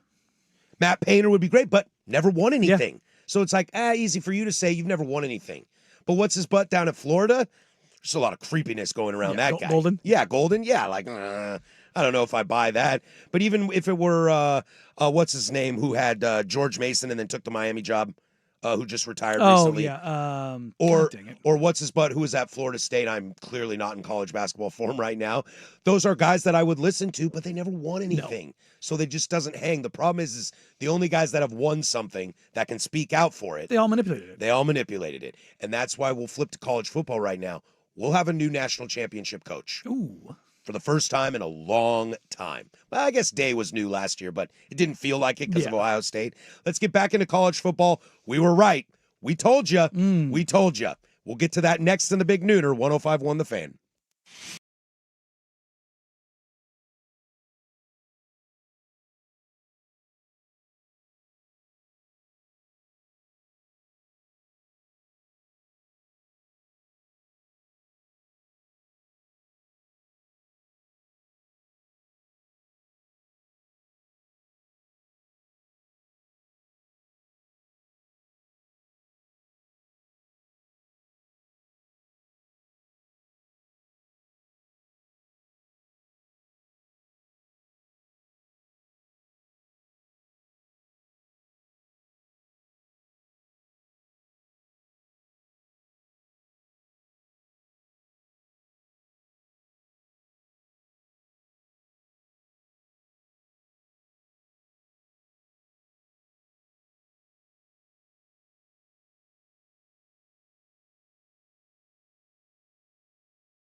Now, from the George McCoy and Warren Allen Sports Desk, a Sports Center update on the Fan Sports Network, 105.1 FM and 1080 AM.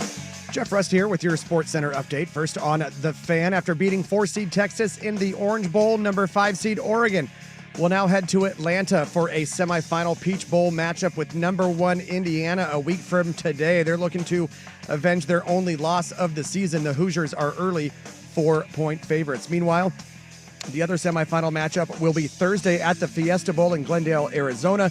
Number 10 Miami, number 6 Ole Miss. The Hurricanes are 3-point favorites. Over in the NFL, Seahawks and Niners facing off tomorrow night for the number 1 seed in the NFC. That's a 5 o'clock kick from Santa Clara on ABC and ESPN, Coverage here on the Fan Sports Network starts at 3 o'clock. The Seahawks are 1.5-point favorites. The Trailblazers, their road trip continues this evening in New Orleans against the Pelicans. Jeremy Grant, Drew Holiday, they are still out. 5 o'clock tip on KUNP, 2.2 on your antenna or Xfinity Channel 302.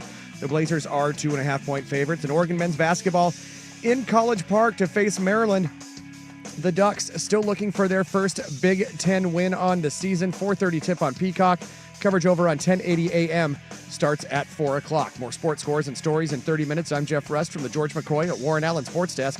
Hurt and missing work, insurance companies acting like jerks. Don't call your mom. Call George McCoy at warrenallen.com. Your home for the Oregon Ducks, the Fan Sports Network, 105.1 FM and 1080 AM.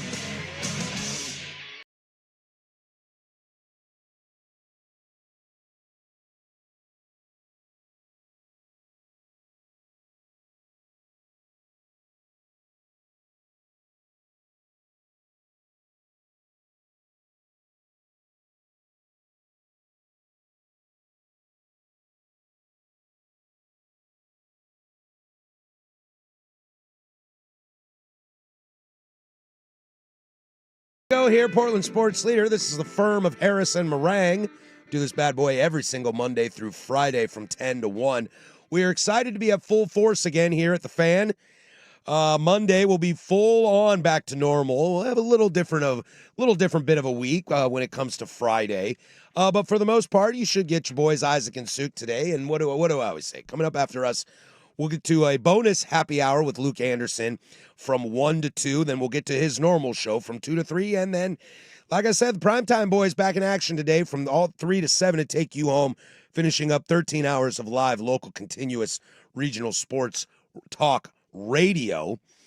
The Ducks are in the Peach Bowl, and the Fan is hitting the road with a watch party at the Thirsty Lions Washington Square location.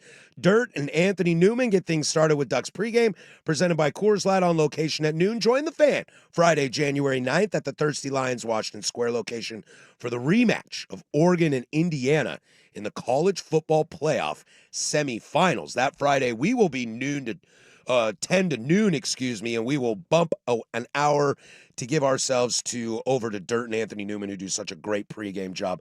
They'll toss it to Jerry, Jorgie, and Dusty, and then of course, the game with their award-winning producer, with their award-winning producer, Casey Smith, lowercase. We love him. Oh, I kid. It's Jeffrey Rust, one of our favorites here, if not my personal favorite, only for selfish reasons. Coming up this hour, we'll get to a quarterback performance that's the best since fill in the blank, and we'll take a peek at the college football Final Four from afar before we really dive into it next week. But guess what, Danny? I don't love shoving it in people's faces, but sometimes it just feels good when you know you were right. Oh. I don't know which part I'm more excited about that we were right. That Ohio State is fraudulent or that Miami's pretty damn good. Yes. Yes, I'm happy about both of them as well. Look, the Oregon-Texas Tech game reminded me a lot of that for different reasons, but the same narrative.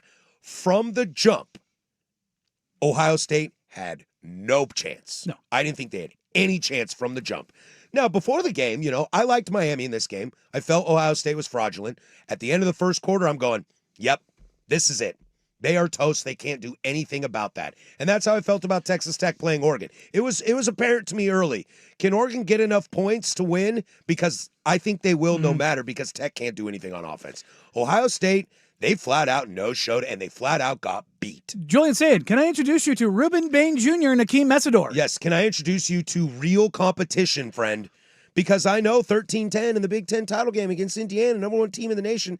Was anybody really trying that hard in that game? That looked like a let's get out of this. And I think Cignetti wanted a Big Ten title more than Ryan Day And did. not only that, I felt like Indiana decided they were just going to bully Ohio State.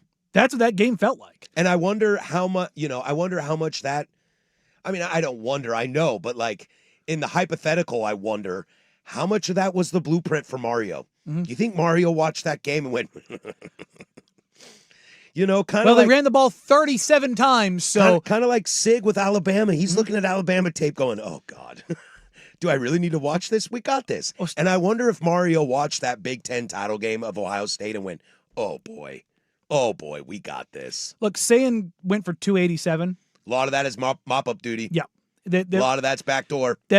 Look, I mean, I will say Jeremiah Smith showed Dude. up in a way that he has not done most of this season. Dude, he's one of the top 5 most gifted college players I've ever seen in my He life. had 2 catches People- in that game where I went, okay, dog. His talent level, for me, is up there with Reggie Bush and Tim Tebow, Yeah. of just guys that are just built differently in college. If Julian Sand was a junior, this is a very different story. Agreed. He's got a long way to go. But that Miami defense, from a team last year that couldn't stop a nosebleed to a team that hands them out every possession. Mm-hmm. That, again, much like Texas Tech, that front 7 is disgusting. Disgusting. Mm-hmm. The way they get after it. It's not just that they get the havoc plays. They get the disruptive plays. They physically beat the crap out of you. Mm-hmm. And as much as I'm not a Carson Beck guy, and Beck did not do anything for the second week in a row. But you know what else he didn't do? He didn't hurt you. Carson Beck said, you know what? And maybe this was Cristobal. You know what? Being a game manager ain't a bad idea. Because you know what it can do now? You know what I saw on that Miami team? I saw a team that can win it all. Mm-hmm. I sure did. Remember, that was the one team, and I said that if you're asking me the team in the back end, it was Miami and A&M. Mm-hmm. I'm like, those are the 2 teams, and it was like, I like Reed better, but Reed's got the volatility where with Beck, when he doesn't do the thing where he throws 4 picks. Which is what almost cost them a college football playoff berth. Yes. But this is also a team through the first 5-6 weeks of the season we said was the best team in the nation. We did. We were high on this. I'm with you. I'm not a Carson Beck guy, but we called him the Heisman in like week 4. Yeah. And I know that's early, but But it was also because nobody else had done anything. But Miami had beaten Notre Dame, looked good doing it. Had beaten Florida State, looked good doing it. Had South beat Florida, South Florida, who we looked just saw good. humiliate Boise State. Looked good doing it. Yeah. Like they beat Florida, looked good doing it, you know? Like they were the team to beat. Now they stumbled with Louisville. They stumbled with SMU. But and I didn't love the performance against A&M. A couple missed field goals made and they're out. Yeah. But in this game, But I'll tell you again, that defense came to play. And they made Marcel Reed look really, really bad. And they they made made Julian Sand look even worse, Right. I would say. Ohio State could not run the ball. No. Ohio State, who is deep in the trenches, could not run the ball. Miami, up front, both sides of the ball. Dudes. And we'll get to the Ole Miss game here in a second, but Miami's right tackle is going to be the first offensive lineman drafted. absolutely. And if you're the Giants, Yeah. that's my guy. We'll get to the Ole Miss game in a second, but I firmly believe that 3 of the 4 teams, I'm not as Ole Miss as you are. Yeah. Story's great. There's one reason Love why Shambles. I'm an Ole Miss guy. Yeah, love the Shambles There's story. a reason why I picked them to beat Georgia. But I don't believe they can, but Miami, Oregon, and Indiana can win a natty. Look, man, just Wouldn't throw shock them me. dice. Wouldn't shock me. I like Miami in this game going ahead. Of the 4 quarterbacks in this in that are remaining, the one with the highest ceiling is Chambliss. Well, without a doubt, but the one with the most experience is Carson Beck. Yep. Because he was in a playoff last year. He's been in big games at Georgia. Now he's at Basically Miami. been in big games his whole career. And I think Miami, Indiana, we'll get to this in a second, but Miami's ass whooping of Ohio State has shown me that Indiana, Miami is my game. Yeah. That's my game in a natty. Look, that's if you're talking about from a competitive standpoint, like narrative standpoint, Indiana Ole Miss. That's what I want to Right. see. But the most likely outcome is Miami, Indiana. If I get selfish for my job and my paycheck in this place around here, give me Oregon, Miami. Give me Oregon, Miami all day.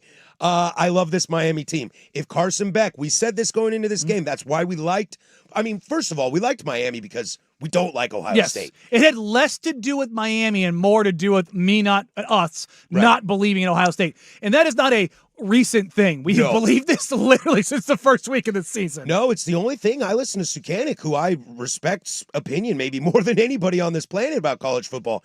He loved Ohio State, and every time he said it, I was like, dude, I love you, man, but I'm not bought on this. And maybe that's my ignorance. Former player, been doing this job for a long time. Maybe that's my ignorance in watching it, but I just wasn't there. But Miami showed me things in this game that tells me they can win. If Carson Beck plays like this, mistake-free, doesn't need to, take a page out of that Texas Tech Oregon book of big plays, splash in some big plays. One big play against A&M, and it won the game. If they can they had one big play in this Ohio State game that ended it. Then Sayan throws a pick six, game over. Game over. Thanks for coming. Pack your bags. We out. Where I will give Ohio State credit, you know whose name you didn't hear all game? Malachi Tony. No, you didn't. They said, not you, not today, sir. And that's what makes Miami so scary is because they were able to adapt without it. You know, what do people say about Oregon? Take away Dante, and they can't do this. Yep. You know, Miami showed you take Malachi out of the situation, we'll still beat you. And that's what makes me very, very impressed. Throw up the U. Also, Ryan Day, what did I text you? Ryan Day doesn't have to worry about coaching and the transfer portal Nope, this year. you got time, buddy. You got time. Do whatever you want. Now, I will say this. We are not Julian Sayin fans. In a couple years, he's going to be really good. It's not. He's not gonna even, be really It's not good. even not being a fan of him. He's a true freshman. He's just not there yet. He has had a phenomenal season. He also One of the had a- best true freshman quarterback seasons we've ever seen. He also had a nice runway. Like starting at Ohio State after a natty with the best receiver I've ever seen in college football is not a bad way to No, be. and you played Texas and then nobody else until Indiana. But Quarterback took second in the Heisman or third in the Heisman, second in the Heisman vote.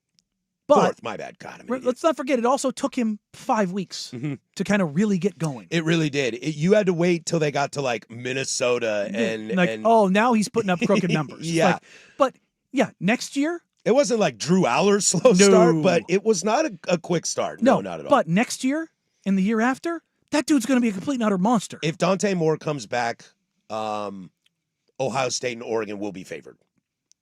I think Julian Sayin's already the favorite for the Heisman Trophy next year. Yes. He'll be better. To be honest, if Dante came back, which I don't think he would, I think Sayan would be the favorite. I think so Over too. him. I think Oregon would be the favorite to win a natty over Ohio State, personally. Ooh.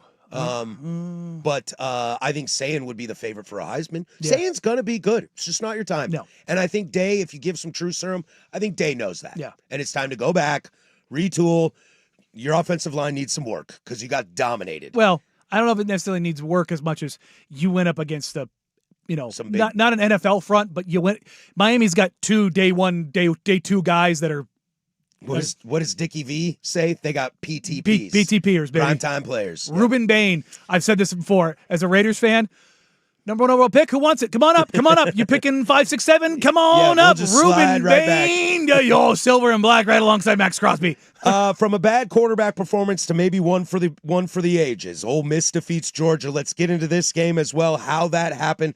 Plus, we'll touch on just the rest of college football from here on out in the playoff. That's Danny and Patrick. We're having a great time. Thanks for joining us on a Friday. Happy New Year. 105.1 The Fan.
All right, we'll take a bird's eye view of the Final Four in college football here in a moment. This texter asking me about teams with a bye are 1-7. Yeah, we'll get into that. We'll have that conversation in about in about 15 minutes. What's that? Who's that one win? That's Indiana against Google me. against Paul Feinbaum, Kirk Herbstreit, ESPN, and every narrative that thinks the SEC just means more, which it does. Just means more ass whoopings. But welcome to modern college football, where conferences sometimes don't really matter anymore. But let's finish up the games from the quarterfinals. Dare I say this? I've been racking my brain all morning. I even ran this by you, Danny, before we started the show. I am trying to think of a better performance by a quarterback in a playoff game, which is a smaller sample size, or let's just say New Year's, or in a national championship, a New Year's Six playoff game, natty, big time, all stakes. eyes on you game, standalone national game, playoff championship type game. The only thing I can think of who had a better game than Trinidad Chambliss this weekend is Vince Young against USC. Yes. In the Natty. That's it. Because even like Tebow's Natties, they kind of blew out some teams there. You know, I'm thinking about Oklahoma, Josh White, things like that. It's how much you needed. Vince Young had to have the best performance we've ever seen on that stage to win that game. And that's not me sour as a USC guy. No, that's just... You've heard me talk about this game. It's one of the most famous games of all time. It is the best college football game of all time. My team lost, and I don't care. I have it number 2. I don't care that they lost. Yeah, because Vince I didn't feel... It sucked, but it was the weirdest thing. I didn't feel bad after that game. It was like, I just watched the greatest college football game of all time. It sucked to lose, but that was incredible. Doug Flutie just came into my brain. Yeah. But that's one throw. But like Will Howard. Last year, Ohio State was the best team, but Will Howard didn't have... No. He had a good game, great game, but was not amazing. No, what Trinidad Chambliss did in that fourth quarter, good God. Someone just texted Cam Newton. Bro, did you watch that game? No. That's one of the roughest national championships I've ever watched when Auburn beats Oregon. No. Quarterback play on both sides of the ball, not very good. No. Vince, amazing. Trinidad Chambliss, unbelievably electrifying. 3 plays in a row. You would be hard-pressed to find 3 better, more impactful plays in a game of that magnitude in the history of the sport. He was absolutely fantastic, and I think what was interesting was that game had a lot of vibes of the first time they played, except for Georgia was up early. So Ole Miss is up early. Georgia comes back sooner than they did in the first game they played, and I kind of thought, here it is again. Here comes Georgia. They're down a little bit. They spotted some points, but they'll put this away. And it's almost like Ole Miss didn't forget that and realized what they had done wrong to let them back in that game. And dare I say, I'll ask this question, 503-864-6326 as well. Did Ole Miss win this game because Lane wasn't there? I don't think so. Did Ole Miss win this game because maybe Lane sometimes gets in his own way? From a coaching aspect. I don't think so. I'm not talking about Lane leaving and all that stuff. I don't think so because, it's still Charlie Weiss Jr. calling those plays. Still the same guy. But Lane still has veto power. Sure, but I don't think that's necessarily the case. I think what Lane built and what the framework that he put in place, that's what you got. And I was texting back and forth with Wright Gadsway, who's an anchor at K2, buddy of mine. They were up 17 against Georgia. Yeah. Wright played at Georgia. In the regular season. Wright played at Georgia, and he's a dog through and through. And when we talked, we made our picks before we took the day off. I picked Ole Miss, and he blew up my phone. Right? If you're listening, I love you, brother. And not in a bad way. He's like, let's see. Let's see kind of a deal. And we were texting back and forth through the game. And at the end of the game, like, brother, I hate that I made the pick that I did, but there's a reason why I made that pick. And it's that guy. It's Trinidad Chambliss. And like Lane, no Lane. Weiss, no Weiss. What you saw from Chambliss on that scramble play, that's just pure, unadulterated playmaking superpower. Without a doubt. And I think, This goes back to why I'm just over the narrative of team. Can you believe if I told you it's Ole Miss, Indiana, Doesn't Oregon, matter anymore. It's what we've been saying. Yeah, it just doesn't matter. Like the easiest narrative to say when it comes to Georgia and Bama and these stalwarts, even Ohio State ran into it this year. Notre Dame ran into it this year. USC's had this issue for a little while now. The depth just isn't there in these blue bloods anymore. Texas, Sark is going to have to hit the portal tough this year. Sark's got a really hard job. He's going to have plenty of chances. Did you see how many players are in the portal? Yes. 4,000 players are in the portal. Sark's got some real hard work to do this offseason. And I think... Did you see the cell phone video? No. Oh, buddy.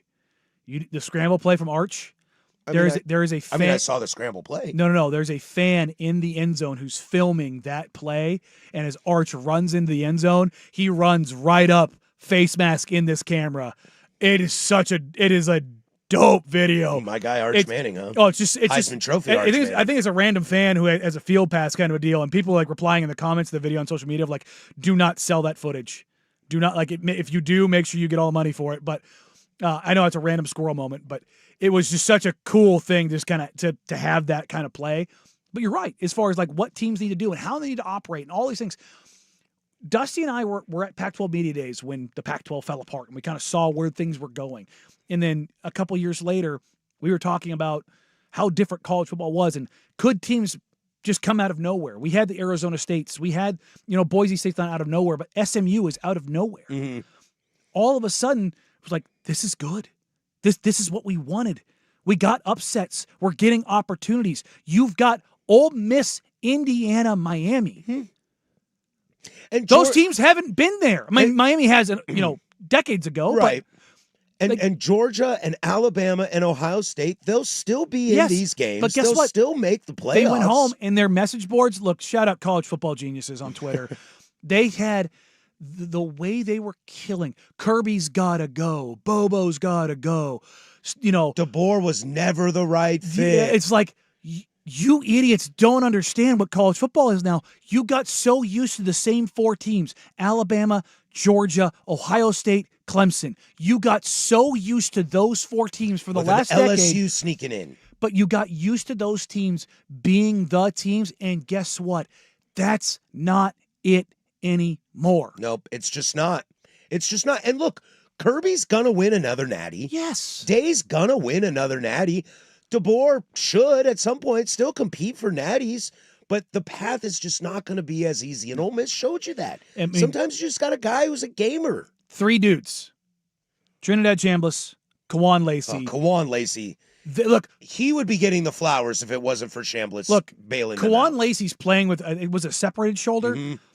Did you see the Georgia corner that came up and stuck him when Chambliss completed that pass? Lacey floored him to the point where that DB dropped to a knee, and as the play's over, you just see him grab his shoulder and just go, oh, God. And Lacey's doing this with no shoulder, basically. Lacey got stuffed the first time these teams played. He was a dude yesterday. He was a dude. And I'll tell you what, the sport's better for it. Yes, it is. Absolutely. Absolutely, the sport is better for it. Let's get into that, all right? The Final Four, all right? Oh, my God, I can't believe it's Oregon and Indiana and Ole Miss and Miami. Really? Because I can. Yeah. I watch the games, and let's take a peek. Maybe we'll even make some early projections before we really get into stuff. Let's do all that. The landscape, we're in the Final Four here of the college football playoff. That includes your Oregon Ducks. Take on Indiana. Ole Miss, Miami. Boy, these matchups are intriguing. We'll take a 1,000-foot view of these, but first we'll toss it to the kahuna with sports. I hear they got some tasty burgers. Now, from the George McCoy and Warren Allen Sports Desk, a Sports Center update on the Fan Sports Network, 105.1 FM and 1080 AM. First on the Fan, after beating 4-seed Texas in the Orange Bowl, 5-seed Oregon will now head to Atlanta for a semifinal Peach Bowl matchup with number 1 Indiana a week from today. The Ducks looking to avenge their only loss of the season. Hoosiers are early 4-point favorites. Meanwhile, the other semifinal matchup will be Thursday at the Fiesta Bowl. in Glendale, Arizona. Number 10, Miami. Number 6, Ole Miss. The Hurricanes are 3-point favorites. Seahawks and 49ers face off tomorrow night for the number 1 seed in the NFC. 5 o'clock kick from Santa Clara on ABC and ESPN. Coverage here on the Fan Sports Network starts at 3 o'clock. The Seahawks are 1-point favorites. The Trailblazers road trip continues tonight in New Orleans against the Pelicans. Jeremy Grant, Drew Holiday still out. 5 o'clock tip on KUNP 2.2 on your antenna or Xfinity Channel 302. The Blazers are 3.5-point favorites. Oregon men's basketball in College Park to face Maryland. The Ducks still looking for their first Big Ten win. That's a 4:30 tip on Peacock. Coverage over on 1080 AM starts at 4 o'clock. More sports scores and stories in 30 minutes. I'm Jeff Russ from the George McCoy at Warren Allen Sports Desk. Hurt and missing work. Insurance companies acting like jerks. Don't call your mom. Call George McCoy at warrenallen.com.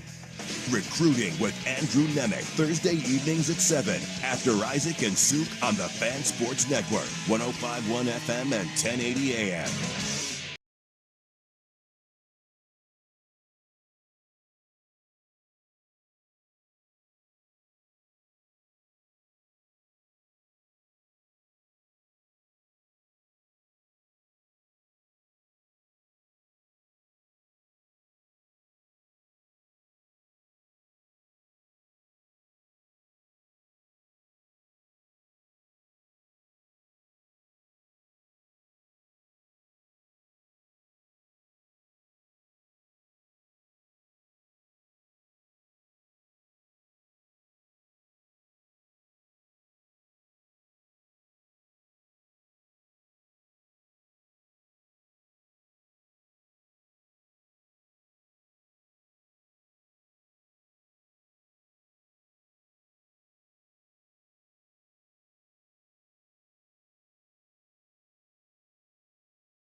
Closing arguments next to send you on your way. Boy, this day flew by. I say, good God, we've done already? Holy goodness, we are almost out of here. 503-864-6326 is the fan text line. Deshaun Watson in 2017. I went back and checked the tape. 21 points in the fourth quarter to beat Alabama by 3. Yeah, I missed that one. That's one of those great ones. Speaking of Alabama, remember benching Jalen Hurts for Tua Tagovailoa at half? Yeah. Well, that paid off. That paid off big time. That's a walk-off touchdown. Not too shabby. I still like Chambliss. Burrow for LSU had. I know, but I went back and looked at that. LSU blew out Clemson in that game. But I mean, Might be a good, incredible performance. oh yeah, incredible performance. I guess some of it is, and this is the Deshaun. Why you're totally right on Deshaun Watson. It's you had to have it. Yes. I think you had to have every last bit of Trinidad Chambliss. And I think with Deshaun Watson, I just try to erase him from my brain. Also, just want to say this for the texter that throws it at me a lot. How about Gunnar Stockton? Just want to throw that out there. Did not have a great day. No, and I don't love that. But No, I don't want to pick on the kid. No. It's very good college quarterback, but not my Huckleberry. It's almost like at the end of that game, anything that could have gone wrong did go wrong. And Kirby was part of it. Kirby was a big part of it because that's why I had Georgia winning the game. That was the game you and I were different on in our picks. I had Georgia winning that game because I have just been really impressed with Kirby's Look, I'm the coaching. crazy one. I know. Trust me, I'm well aware, and it was 100%. One team had Trinidad Chambliss, the other one didn't. I know, and I've been really high on Kirby this year as a coach. I mean, the Bama game is rough, but Kirby in multiple times in fourth quarters has made adjustments that's like put you on skates. Yeah, against Ole Miss. Yep, Ole Miss was the best example, and I just believed in him. And him and his staff actually kind of failed, and they kind of are a big reason. And he even owned it. He owned it. Shout out Kirby for that too. The fourth down call was not a good look. Third down, throwing the ball. Yep, it was not a good Worst look. case scenario, you chew the clock. Mm-hmm. But I won't take that away from Trinidad. No, I won't. I think Ole Miss was really cool, and that gets us into the Final Four. On Thursday, Ole Miss will take on Miami in the Fiesta Bowl. Side note, Ole Miss, Miami, East Coast teams in the Arizona game, and Indiana, Oregon, Midwest, West in the Atlanta game. Can we just swap that real quick? To be honest, Indiana, Oregon in the Fiesta Bowl would sell out. I mean, these games might sell out anyway, but like Oregon, Indiana, the Fiesta Bowl? Hell yeah. Send the Southern teams to the SEC land? Hell yeah. Yeah, because, how far? Miami's obviously a little bit further away from Atlanta than Ole Miss. I don't know what it is. It might be pretty equal. But obviously Arizona's a lot closer to Oregon. And Indiana. Well, no, Atlanta's closer. Atlanta's closer to Indiana. Yeah. I always forget the East Coast. Y'all are like slammed together over there. Yeah. I can drive 5.5 hours and stay in my state. Yeah. Heading east. So those are our two games. And south. Thursday, you'll get Ole Miss and Miami in the Fiesta Bowl at 4:30. And then Friday, which you can hear right here on the Fan Sports Network, home of the Ducks, Oregon takes on Indiana in the Peach Bowl. Now, if we back up and we look at when the bracket was set, I think we liked Indiana. I think we liked Georgia. You and I were out on Ohio State. I was worried about Ole Miss post-Tulane.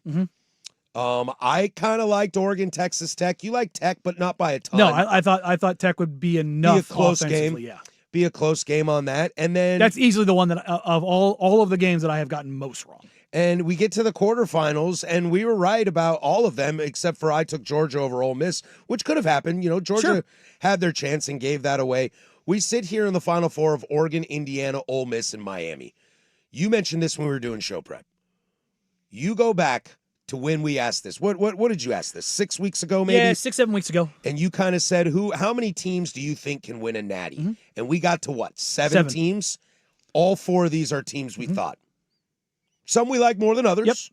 You know, we definitely. I had Ole Miss in there, and I was splitting. I tossed a coin basically between A&M and Miami. It was kind of funny they ended up playing each other. And I really like. I've liked Miami all year. You've been high on Indiana since day one, since before the season even started. This shouldn't be a shock to anybody. No. If you're sitting there listening to the heads on TV or national radio that are trying to tell you that this is an unimaginable Final Four, is this bad for college football? You're wrong. This is a fantastic Final Four. These games are so juicy, The Ole Miss debacle with Lane, add in Trinidad Chambliss playing out of his mind, with Mario maybe coaching his life right now. Not for his life, but coaching the best performance of his life right now. Mario's now won 2 college football playoff games. Mario might lose to SMU and Louisville, but he just beat Ryan Day. And handsomely. Yes. That's a 10-point win. That should be a 20-point And you went on the road to Kyle Field the week before and beat A&M. The narrative, there is no coach, there is no one that has a bigger opportunity to change everything about them. Oh, man. Cignetti, more than Mario Cristobal. Cignetti could lose to Oregon by 30, and people are still going to be 6 to midnight on Cignetti. Okay, he could go to the Natty and lose by 60 to Ole Miss or Miami, and people are still going to be 6 to midnight on Curt Cignetti. If Mario Cristobal wins a national championship, boy, all 6 of us in our daily shows here at the Fan are going to have to eat some crow. And this isn't a shout out at the Sunrise guys. This isn't a shout out at primetime. We all aren't the biggest Cristobal fans. We acknowledge that he's good. He's a good recruiter, and he has come to play. He's like James Franklin South. It's like DeBoer. Like, he's good in big games. You might not love DeBoer, but he's good in big games. If he's the guy of the 4 of these that wins a natty, look, Cignetti rides into the sunset and becomes the greatest story we've ever heard of Cignetti winning a national If championship. Cignetti wins a national championship, you can cement him as maybe the best coach of all, the best coaching story of all time. Of all time, yeah. Like, I thought you were legitimately. I thought you were about to say the best coach of all time. I was like, Saban 7 might have something to say. No. I'm talking But about yes, like individual season. Individual season. It's the best coaching job maybe in sports history. Without a doubt, but our narrative is not going to change if they don't win a national championship. You're right. I think Lanning would take a big jump. Sure. It would be more of an Oregon jump than a Lanning Yes. jump for me if they won. They finally got over the hump. Finally got over the hump, and it would be, if Oregon's in the Natty, it's going to be Chip Kelly highlights. It's going to be Mike Bellotti, Akili Smith, Joey Harrington, Kenny Wheaton's going to score, et cetera, et cetera. That's a program definer. Ole Miss will just be that was weird. Yeah. We'll just make fun of Lane. We'll make fun of Lane for the rest of his life and hope he doesn't win a natty at LSU so we can laugh at him for the rest of our lives and be the biggest. That would be the biggest laughing stock story in the history of college football from a coaching You standpoint. left a national title. You left a natty on the table. To what? Go get money? Say you had a better chance to win there. But you're right. Cristobal wins a natty. I have to change. I have no choice. I'm not a Cristobal And guy. heaven forbid it's Miami, Oregon, and Cristobal wins. Brother, Oh, sweet, merciful Jesus. when I cash that paycheck, I'm rooting for Oregon, Miami. That's good. That's good stuff for us. We don't have to work much that week. I was making the joke with Joe Fisher when we were watching the Orange Bowl yesterday. I was making the joke like, and I've always said this, to pull the curtain back for me as a professional, I'm not an Oregon honk. If Oregon is competing for natties, that's good for my job. Look, it's content. not I only was that, laughing but- like, I got 2 more weeks of content for Oregon because whether they win or lose against Indiana, we're going to talk about them all next week and talk about them all the week after I don't that. want to talk about a bad team. I don't want to talk about a bad team I do at that all. with basketball. We have to do Blazers. Look, dog, it's not fun. Those tank seasons, I wanted to blow my brains all over the wall. It was just absolute misery. But I think- if you're talking about look, and I've said this, I don't hate the Duck program. I hate most Duck fans. If you look, Dirt's a dyed-in-the-wool guy. Dusty's a dyed-in-the-wool guy. They earn their stripes. Most of you're bandwagon monsters, and I don't like you. Wow. I don't. The guys that sit here and text in all the time, I can tell you didn't embrace the suck. Duck fans who I sat with at USC Oregon the last 2 seasons, awesome. They're older people that went through the suck. They were there for Kenny Wheaton's gonna score. They're You know what I mean? pre-Bellotti guys. Yeah, those guys are like the guys that I walk through and talk to the old timers at the tailgates. Those guys rule. I love them. I would like to remind you that the statements made by Daniel Meringue do not reflect the opinions But of people at this station. if you hopped on freaking diamond plate shoulder pad Ducks, I don't want to hear it from you. But on the flip side, I want Duck fans to win a national title. I think it'd be great for them. I'm telling you, man. I've got a couple. It's the same way. It is something you would never forget. It is awesome, and no one can ever take it from you. It's how I feel about GU basketball. I need Gonzaga to win a natty. Yes. Just so badly. It's when you, especially if you're somebody who's been a fan of a team for a long time, you're Indians/Guardians. Mm-hmm. If you saw them win a World Series after seeing them go through what they have gone through, what would it mean to you? I've seen us lose in 2 Game 7s of a World Series in extra innings. What would it mean to you? It'd mean the world to me. It'd mean the absolute world to me. Oregon has been knocking on the door for 10 years. I recently saw pictures that came up on this day when I was at the parade for the Timbers when they won the MLS Cup. That was everything. I was at every single playoff game except for the final. And it was just, it means everything. Look, I've said it. If the Blazers won a title, Kansas City Royals sold their souls to win a World Series in 2015. You think they care Ask that they Rob- suck ask this year? Rob about it. Ask Rob if he thinks they suck this year. Does not care. Won it. Nope. Cubs haven't been back since 2016. Don't care. Don't care. Don't care at all. I genuinely do. Like I know I have my fun Duck fans. I genuinely do want you to win a title because then the arrogance can match the output. Like that's like I'm saying that it's like tongue in cheek, but Alabama fans can sit there and put it on the table. Georgia fans can put it on the table. Ohio State fans can put it on the table. Say what you want about LSU and how much of a debacle they've had. They can put it on the table. I've seen 3 in my Clemson, lifetime. Dabo can just drop it on the table and go, guess what, dog? I got 2 of these things. I had to watch Dabo play Penn State in a bowl game that I can't believe got 8 million viewers. 8.7. Terrible game of football. And Clemson's like, Dabo doesn't care. No. I got a trophy case in there. It's like, but that's what I mean. Like, you go out and you win a title, man. Holy. It's just Yeah, it's special. We'll have to have that conversation. Maybe we can have it right now from a program standpoint. Does winning a Natty do the most for Oregon's program than any of these guys? Miami has them. The opinion of Indiana is not going to change. Well, I mean, it would definitely up the profile, but I think the Indiana story is cemented in the history of college football right now. You know what? Let's go there. I think let's close the show with that. Yeah, all right. Yeah. All right. We come back. Closing arguments is next.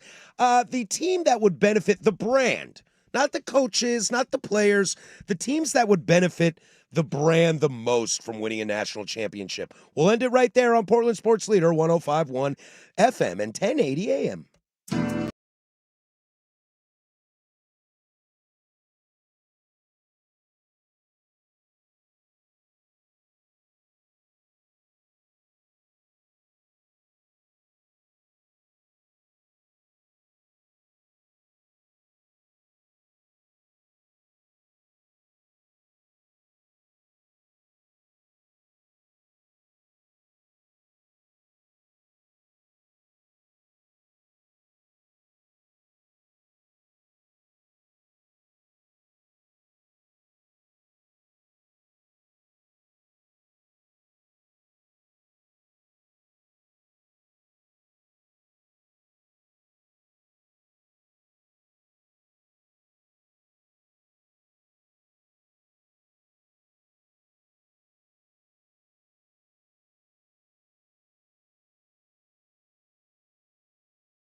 Wrapping up for the day, You want answers? I think I'm entitled. which means it's time for the closing arguments. Brought to you by Leskin Law. One-day divorce mediation. Peace treaties, not war plans. Visit LeskinLaw.com for more information. You want answers? I want the truth. On the Fan Sports Network. You can't handle the truth. 105.1 and 1080, The Fan.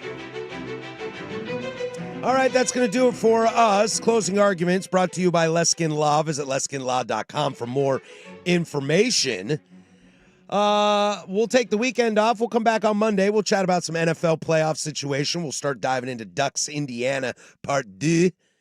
I'll tell you what, for the games, I'm most excited for Indiana, Oregon. I think because the familiarity, because we spend so much time covering the Big Ten, especially the Ducks here on the Duck program, to where, and I think I think it's because I want to just sit back and watch Miami Ole Miss. I don't want to think about it too hard. I kind of just want to be entertained. Well, I genuinely think that game's going to be entertaining. I hope so. What's really interesting is both these games are Indiana's a 4-point favorite, Miami's a 3-point favorite. I think those are accurate spreads. I do. It's just really interesting. All of a sudden, people are looking at Ole Miss like, maybe they're pretty good. They're pretty good. Their only loss of the season is on the road at Georgia, where they led by 13? I know I am no big gambler, but I think if you are an Indiana fan, I would jump on this 4-point spread I right take that. now because I think it's going to get bet up to 5.5. Yeah. I think money will come in on Indiana. Yeah, I that do. Rose Bowl ass whooping and the perceived issues of Oregon's offense against maybe the best defense in the country, which showed it, might leave the common bettor to think Indiana's going to smoke that ass. And I don't think that's going to I'm happen. taking Indiana to cover. I'll tell you right now. At 4, I'm taking Indiana to But cover. are you going to take them at 5.5? I think I'd take him up to 6. Really? Okay. I think that's fair. I mean, Indiana deserves to be Again, favored. if that- We've seen this game, and it Let me was, go ahead what, and do- 10 points? May do the thing. This is not a shot at Oregon. Indiana's the best team in the country. They might be. They might be. So that you ask this question, and we'll finish up closing arguments with this. What a natty does, which brand gets the most out of winning a natty? I'll go first. Yeah. I think the answer is Oregon. I think it's because, like we kind of said, you finally got over the hump. Name me a college basketball team more than Gonzaga that if they won a national title would put them over the hump. Maybe Indiana finally comes back. Purdue. Purdue, yeah, more so. Painter's been there a couple times. More so than Mark Few at Gonzaga? No, it's probably Gonzaga. You know, so Because they have knocked on the door so many times. there's multiple Final Fours. There's national championship appearances. You know, there's players of the year. You know, storylines, etc. I think for this Final Four, a natty would do wonders for all of them. I actually think the team it would do the least for is Indiana, just because the story's already been written. But see, that's where I differ. Because the Ole Miss will be Lane. Whoa. Lane. Miami's back. Oregon finally got over the hump. Indiana cements the greatest single season in college football history. Of anybody? If anybody. Not just Cignetti coaching, but just of a team. It's both. That's the best storyline of all time. Well, they'd be the first team in college football history to go 16-0. Oh, because of extra games. Because we've had undefeated. Yeah, but this would be the first time that anybody had gone undefeated 16-0. When we talk about the parity of college football, you would have had a team that does not have the top 5 profile, roster, a coach that is out there telling everybody, Google me. You've got a new quarterback. You won a Heisman. You went into Autzen, one of the toughest places to play in the country, Punch and him in the punched face. him in the face. You punched Ohio State in the face. You embarrassed an SEC and national blue blood. you embarrassed Alabama. Like, what else would they have done? You put the major network on skates. Yes. And then you would have beaten Oregon again and then beaten Miami or Ole Miss. This got texted in. Teams with a bye are 1-7 now. Is this more a scheduling issue, or has the committee gotten the top 4 mostly incorrect in 2 years?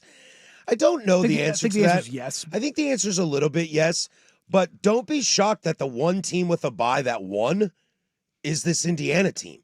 Look, the reality is Ohio State was better than Oregon last year. Yeah. At that time. The reality is Texas was better than Arizona State. The way the seeding is now, the way it might be just the way the structure is, but I don't know if anybody ever really thought Arizona State was better than Texas last year, or that Boise State was better than who they play, Penn State. Yeah. Was better than Penn State. I don't know if we thought that. That's just the little numbers next to them. You know, don't be surprised that the only team to win off the bye is Indiana. They're better. They need to shorten the break by a State- week. Oh, by I a agree minimum. with all that. You know, Lanning's hammering on that. Every coach is. Everybody's hammering on that. And I fully agree with that. But I don't think they got it wrong. I think it's just perception versus reality. Teams peak at different times. Ohio State wasn't very good, but their record was undefeated in a close loss to the number 1 team in the nation in a conference title game. By letter of the law, they deserved the number 2 seed. Now, you could say Georgia winning the SEC title, blowing out Alabama. Maybe they deserved the number 2 and Ohio State down. But I don't think it changes outcomes. No. I think Georgia showed they were flawed. I think Ohio State showed they were flawed. And we're sitting here. These brands are proving why college football is in a great, great spot. Yes, 100% agree. Because as much as we're used to Georgia, Bama, Ohio State, Clemson, and LSU, that wasn't necessarily good for the sport. No, it was great. Great for ESPN and the SEC. They love it because ESPN, as much as they love the SEC, their Big Ten team is Ohio State and Notre Dame. They'll hold on to those guys. Michigan too. And Michigan, but they're not interested in Penn State, Oregon, UW, USC. They're not really interested in that. They want Ohio State, Michigan, Yeah. and then their SEC life. Whoever wins this natty is great for college football. Yes. It's proved. We thought NIL was going to kill it. We thought NIL was I going to be. I was a proponent of it being better for the sport. And I was just terrified that it was going to be Bama it's and Georgia. the baseball in you. Yep, and it's just the Dodgers and the Yankees buy everyone, and that's what happens. And it did the exact opposite. Well, here's what it is. Everybody's realizing the SEC, while they had the best bagmen, they didn't have the most money. Exactly. And money allows Indiana to show up. It allows Texas Tech to show up. Without a doubt. It allows people that you didn't expect to be there to do it. What's the joke that I laughed about all last week? The best team money can buy versus the Oregon Ducks. It's time to put away the Uncle Phil narrative. Whether you're a Duck fan or a Duck hater, it's time to put away the Uncle Phil narrative. Now, did Phil help you get to this point? He sure did. Anybody can do it. And the facilities that he built and all the things. The restructure of the program and the national profile and the jerseys, that was huge for everything. But now, everybody's got money. Everybody's got money. Yeah, figure it out. I'll take Oregon as the brand that it benefits the most. I'm going to take Indiana, but Oregon is right behind them. We'll catch you guys on Monday. After us is a bonus hour of the Fan Happy Hour with Luke Anderson, and then he'll do his show, and plus you get prime time. Thanks for joining us. I hope you all have a happy new year, and we'll all get back to normal on Monday. For Danny Meringue, that's Jeff Rust. I'm Patrick Harris. Go do something I would do. Bye.